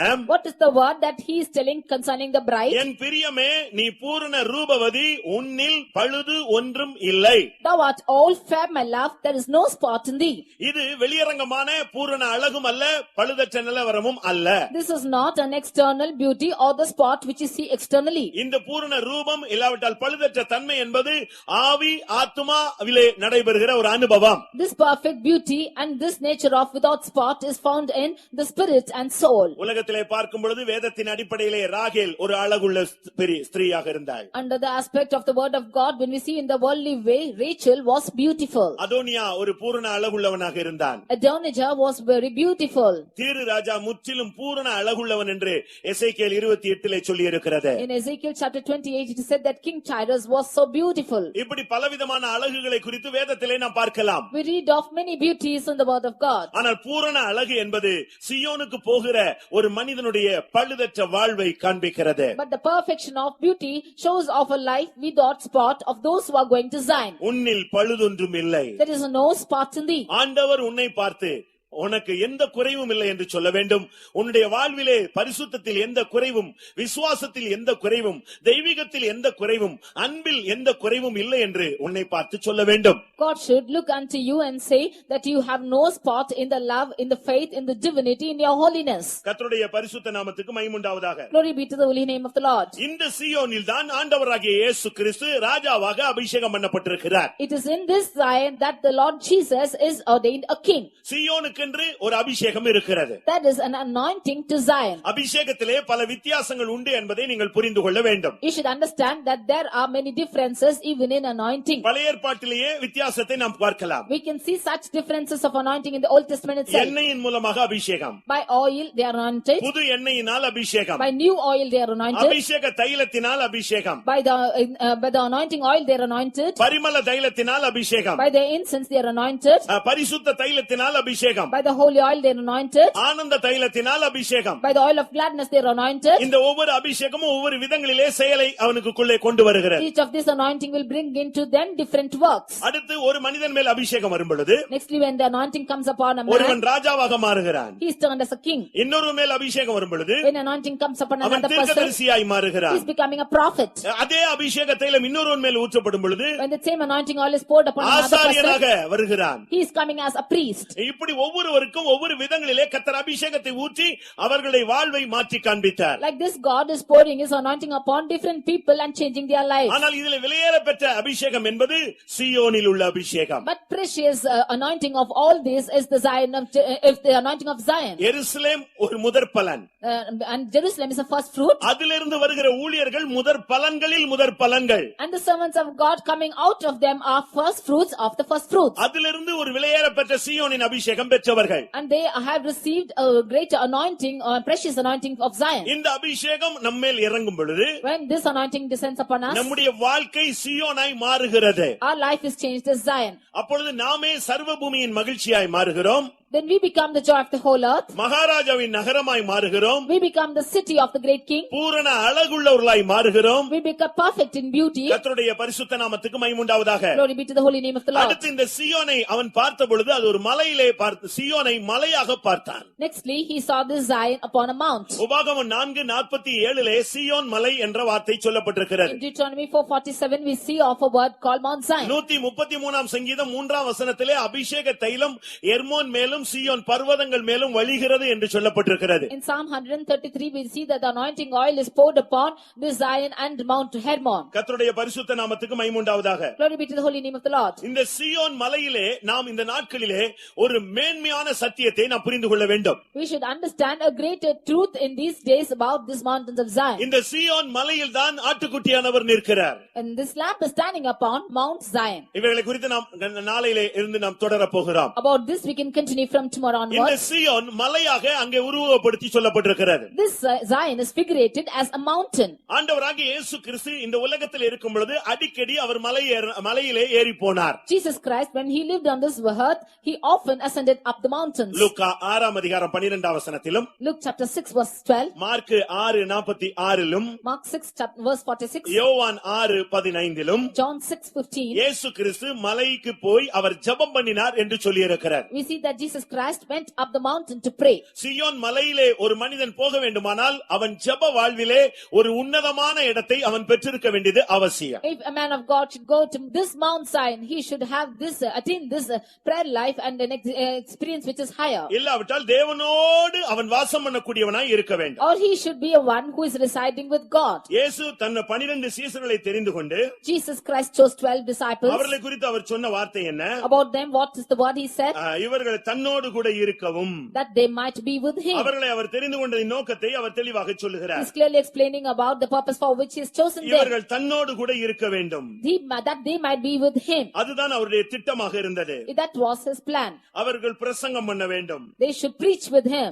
ஒரு தேவனுடைய பிள்ளை என்று சொல்லுகிறவன் When a child of God is called, தேவனோடு இருக்கக்கூடியவனாக இருக்க வேண்டும். he should be the one living with God. சீயோன் மலை என்பது ஒரு ஜெப ஜீவியத்தை காண்பிக்கிறது. Mount Zion shows a prayer life. ஒரு ஆவிக்குரிய மனிதன் என்று சொல்லுகிறவன் ஜெபிக்கிறவனாக, ஊழியன் என்று சொல்லுகிறவன் ஒரு ஜெப வீரனாக இருக்க வேண்டும். A spiritual man of God or a servant of God should be a prayer warrior.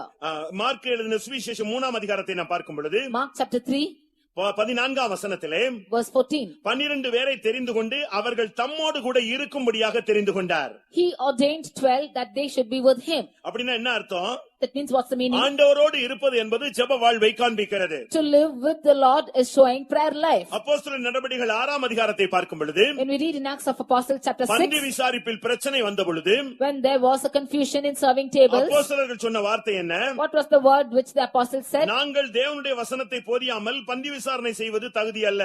It is not worthy for us to serve tables without preaching the word of God. அப்போஸ்தலர் 6:4 பேசும் பொழுது When reading in Acts 6:4, நாங்களோ ஜெபம் பண்ணுவதிலும் தேவ வசனத்தை போதிக்கிற ஊழியத்திலும் இடைவிடாமல் தரித்திருப்போம். ஒரு ஊழியனுடைய முதல் தன்மை, அந்த சீயோன் மலை என்ற தன்மையினுடைய முதல் பகுதி ஜெபத்தன்மை. the first verse he says, in verse 4 he says, we will give ourselves continually to prayer and to the ministry of the word. Therefore the first aspect or the worthiness of a servant of God is this prayer life. ஒரு தேவனுடைய பிள்ளை ஜெபிக்கிறவனாக சீயோன் மலையிலே போக வேண்டுமானால் அவன் ஜெபிக்கிறவனாக, அந்த மலையினுடைய உன்னதமான அனுபவமே அதுதான். A child of God, in order to go to this highest place of Mount Zion, the first worthiness is the worthiness of prayer. அவனுடைய ஜெபம் எவ்வளவு அதிகமா இருக்கிறதோ அவ்வளவு அவனுடைய ஊழியம் பிரகாசிக்கும். To the extent he is having his prayer life, to that extent his ministry will shine. ஜெபம் குறையும் பொழுது எல்லாமே குறையும்.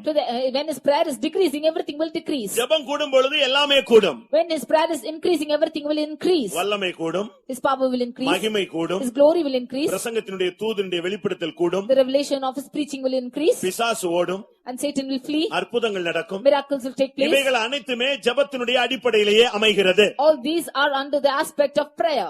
125 சங்கீதம் Psalm 125. முதலாம் வசனத்தை நாம் பார்க்கும் பொழுது And we read verse 1. இந்த சீயோன் பர்வதத்தினுடைய தன்மை என்ன?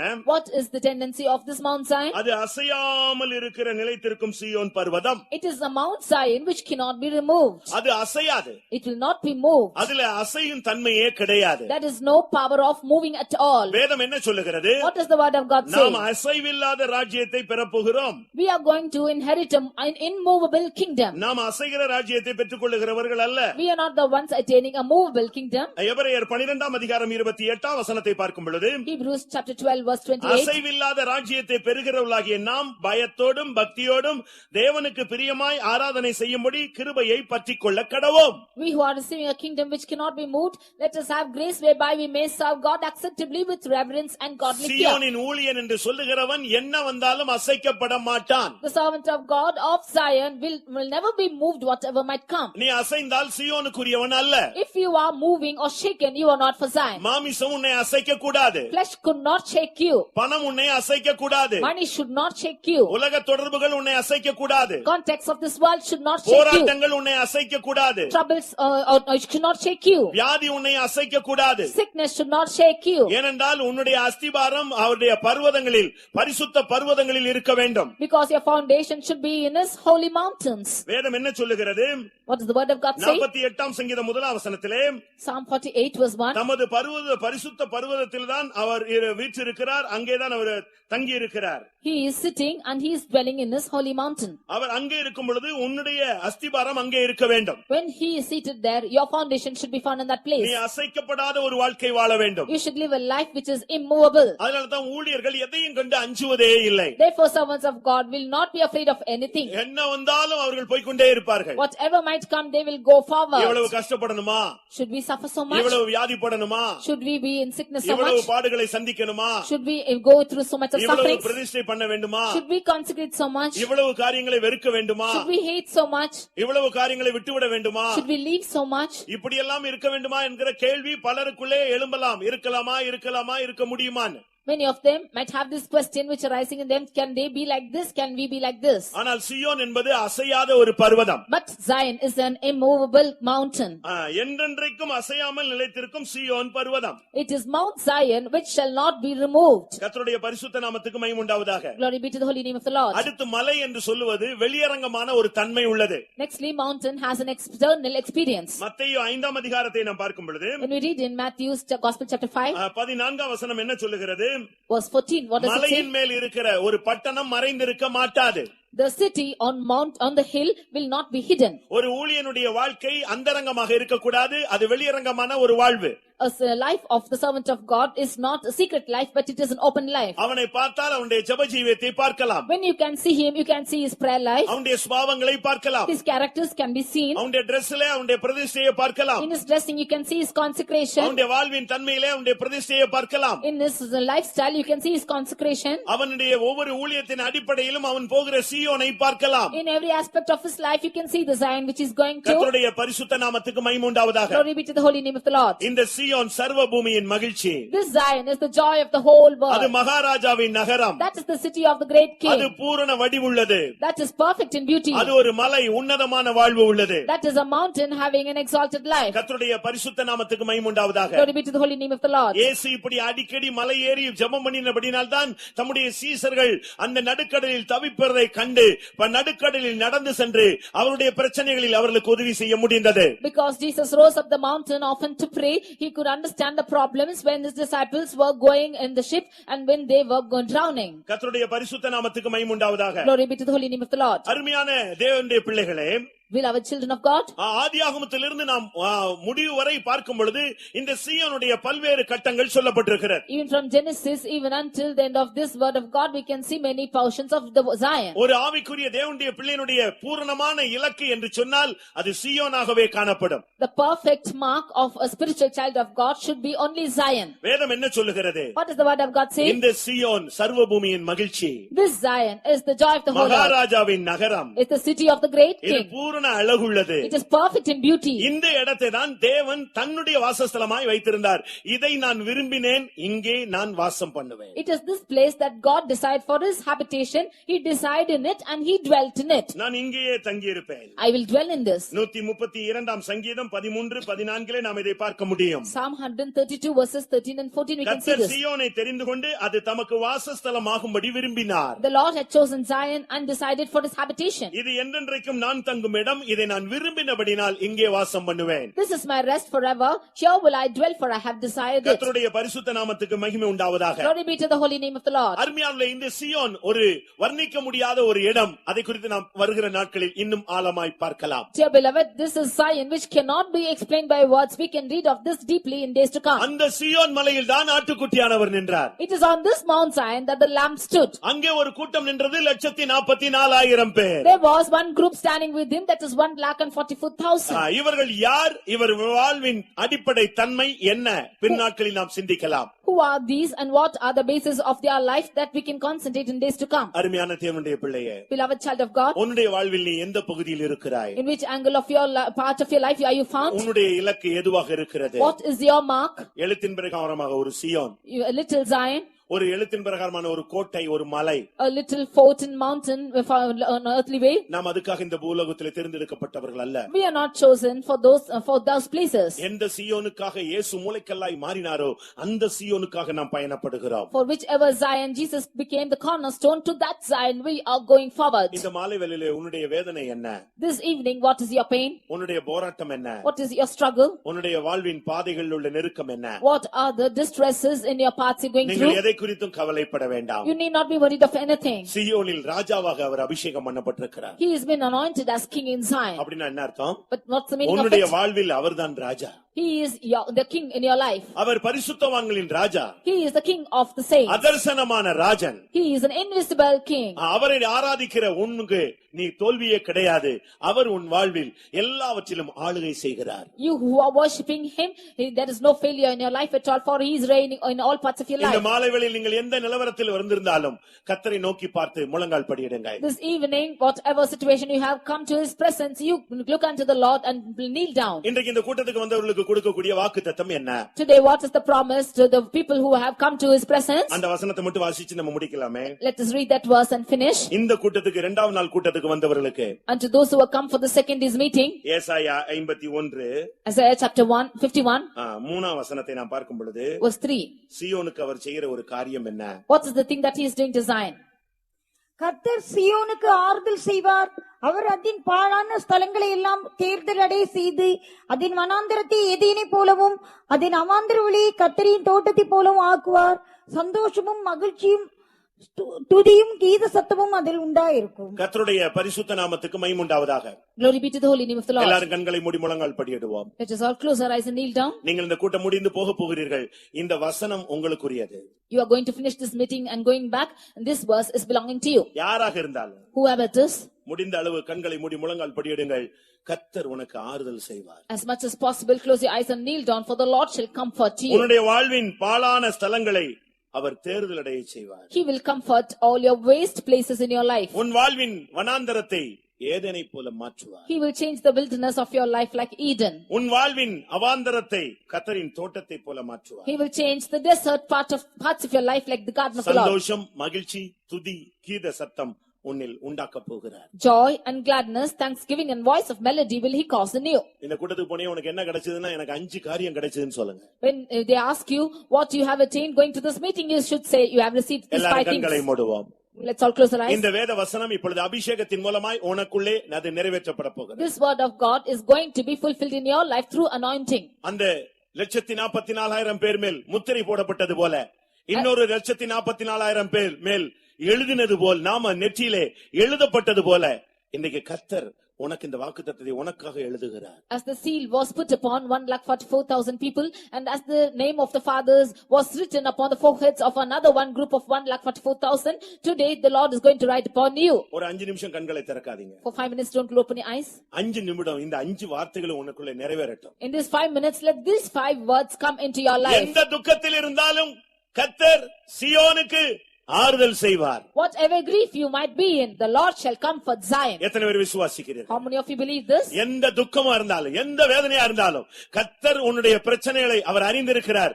இந்த கூட்டத்துக்கு நீ வந்திருந்தபடியால் உனக்கு அவர் ஆறுதல் செய்ய போகிறார். Whatever grief or pain you might be in, you have come to this meeting, the Lord is knowing your problem, he is going to comfort you. பாழாய் போன உன்னுடைய வாழ்வை அவர் தேர்தல் அடைய செய்ய போகிறார். The life which has gone waste in your life, he is going to comfort you. எவ்வளவோ காரியங்கள் செழிப்பா இருந்தது வனாந்தரமாய் மாறிவிட்டது. பயப்படாதே, கர்த்தர் அதை கர்த்தரின் தோட்டத்தை போல ஏதேனை போல மாற்றப் போகிறார். Many fertile parts of your life have been changed as a wilderness. Do not fear, the Lord will change this wilderness as the garden of Eden. உன்னுடைய அவாந்தர வெளியை கர்த்தருடைய தோட்டமாக மாற்றப் போகிறார். The Lord will change your desert life into the garden of the Lord. அப்படின்னா என்ன அர்த்தம் தெரியுமா? That means what's the meaning? ஏதேனை போல உன்னை மாற்றப் போகிறார் என்று சொன்னால் நீ மறுபடியும் தேவ சத்தம் கேட்க போகிறாய். If you are going to be changed as Hallelujah. Eden, means you are going to hear the voice of the Lord again. மறுபடியும் தேவன் உன்னை சந்திக்க வரப்போகிறார். Again the Lord is going to come to meet you. உன்னை விசாரிக்க போகிறார். He is going to inquire you. அவருடைய மகிமை உன்னை சூழ்ந்து கொள்ள போகிறது. His glory is going to compass upon பகலின் you. குளிர்ச்சியான வேளையிலே ஏதேனுக்கு வந்த தேவன் உன்னுடைய வாழ்விலும் உன்னுடைய ஊழியத்திலும் மறுபடியும் இறங்கி கிரியை செய்ய போகிறார். As the God descended in the cool of the day and met man, the Lord is going to descend in your lives and in your ministry and is going to work for you. துக்கம் துக்கம் என்று தலைகவிழ்ந்து உன்னை மறுபடியும் சந்தோஷத்தினாலும் ஜெப ஆவியினாலும் துதி துதியினாலும் பாடல்களினாலும் கர்த்தர் உன்னை முடிசூட்ட போகிறார். You who were ashamed, saying Hallelujah. that you were grieved and grieved, the Lord is going to fill you with joy and gladness and thanksgiving and voice of melody. அந்த வார்த்தையை விசுவாசிகள் கரங்களை உயர்த்துங்கள். All those who believe this, lift your hands. என் வனாந்தரத்தை கர்த்தர் மாற்ற போகிறார். The Lord will change my wilderness like என்னை that. ஏதேனை போல மாற்ற He போகிறார். is going to change me like Eden. மறுபடியும் நான் என் தேவனோடு பேசுவேன், அவர் என்னோடு பேச போகிறார். I am again going to speak to my Lord and he is going to speak to me. கர்த்தரை உயர்த்தும் துதி மறுபடியும் உனக்கு கொடுக்கப்பட போகிறது. ஒரு ஜெப ஆவி உன்மேல் வந்து அமர போகிறது. The voice of thanksgiving is going to rise up in you and the prayer life is going to come upon you. இனிமேல் துக்கப்பட வேண்டாம். உன்னை ஆறுதல் படுத்துகிறது மனிதன் அல்ல, தேவனே உன்னை ஆறுதல் படுத்துகிறார். Hereafter do not be grieved, for it is Hallelujah. not man is going to comfort you, ஒரு but 2-3 God himself. நிமிடம் தான் கர்த்தருடைய வல்லமை உனக்குள்ளே இறங்கி இந்த வசனத்தை நிறைவேற்றுவதாக. For 2-3 minutes you yield yourself, this word of God is going to be applied in your life through Holy Ghost. வாயை திறந்து இந்த வார்த்தையை எனக்கென்று நீர் பேசினது உண்மையானால் இன்றைக்கு அதை நிறைவேற்றக்கூடிய ஒரு வல்லமை என் மேல் அனுப்பும் என்று கேள். நான் திரும்பவும் சொல்கிறேன், வாயை திறந்து கேளுங்க, உரிமை பாராட்டுங்கள். பிதா தேவன் நம்முடைய தகப்பன், இயேசு நம்முடைய தகப்பன் வந்திருக்கிறார். ஹல்லேலூயா. கூப்பிடு, தாவீதின் குமாரனே, இந்த வசனத்தை எனக்கு நிறைவேற்றும். ஆமென். துக்கத்தோடு சஞ்சலத்தோடு நான் எவ்வளவு நாள் செல்ல வேண்டும்? கர்த்தர் சீயோனுக்கு ஆறுதல் செய்வார், வனாந்தரத்தை ஏதேனை போல மாற்றுவார் என்று சொல்லி இருக்கிறது. என் வாழ்வு வறட்சியா இருக்கிறது, ஏதேனை மாற்றும். ஹல்லேலூயா, ஹல்லேலூயா. ஆமென். நீ அசதியா இருக்காதே, கர்த்தருடைய வார்த்தை இப்பொழுது நிறைவேறக்கூடிய நேரம். ஹல்லேலூயா. நீ கைகளை உயர்த்தி, கைகளை தட்டி, முழங்கால் படியிட்டு நீ கூப்பிட்டுக் கொண்டிருக்கும் பொழுது உன் வாழ்வின் வனாந்தரத்தை ஏதேனாய் மாற்றுகிற தேவன். ஆவியானவர் வரும் பொழுது எந்த வனாந்தரமும் ஏதேனாய் மாறும். உன்னதத்திலிருந்து ஆவி ஊற்றப்பட மட்டும் வனாந்தரம் வனாந்தரமாயிருக்கும். ஆவி ஊற்றப்பட்டால் அது ஏதேனாய் மாறும். இன்றிலிருந்து கர்த்தர் உன்னை தன்னுடைய கரத்தில் எடுக்க போகிறார். ஹல்லேலூயா. ஆமென். நீ காய்ந்து போன ஒரு கோலாக இருக்கலாம். ஆமென். நீ எங்கேயோ கிடந்த ஒரு நபராக இருக்கலாம். மனிதர்கள் உன்னை தள்ளி போட்டிருக்கலாம். வீடு கட்டுகள் ஆகாது என்று தள்ளின கல்லே மூளைக்கு தலைக்கல்லாயிற்று. மனிதர்கள் ஒதுக்குவதை குறித்து நீ கவலைப்படாதே. மனிதர்கள் ஒதுக்க ஒதுக்க தேவன் உன்னை நெருங்கி நெருங்கி வருகிறார். ஹல்லேலூயா. ஆமென். காய்ந்து போன கோலை கர்த்தர் அற்புதங்களை செய்ய எடுத்து உபயோகப்படுத்தினார். ஹல்லேலூயா. செங்கடலை பிளக்க உதவி செய்தார். ஹல்லேலூயா. நான் திரும்பவும் சொல்லுகிறேன், கர்த்தர் உன் வனாந்தரத்தை ஏதேனாய் மாற்றுகிறார். அதை விசுவாசிகள் கரங்களை உயர்த்துங்கள். ஹல்லேலூயா. என் வனாந்தர வாழ்வை ஏதேனாய் மாற்றுகிற ஒரு தேவன் உண்டு. ஹல்லேலூயா. புறஜாதிகள் மத்தியிலே, குடும்பத்தின் மத்தியிலே, என்னுடைய சமுதாயத்தின் மத்தியிலே என் இயேசு என் வனாந்தர வாழ்வை ஏதேனாய் மாற்றுகிறார்.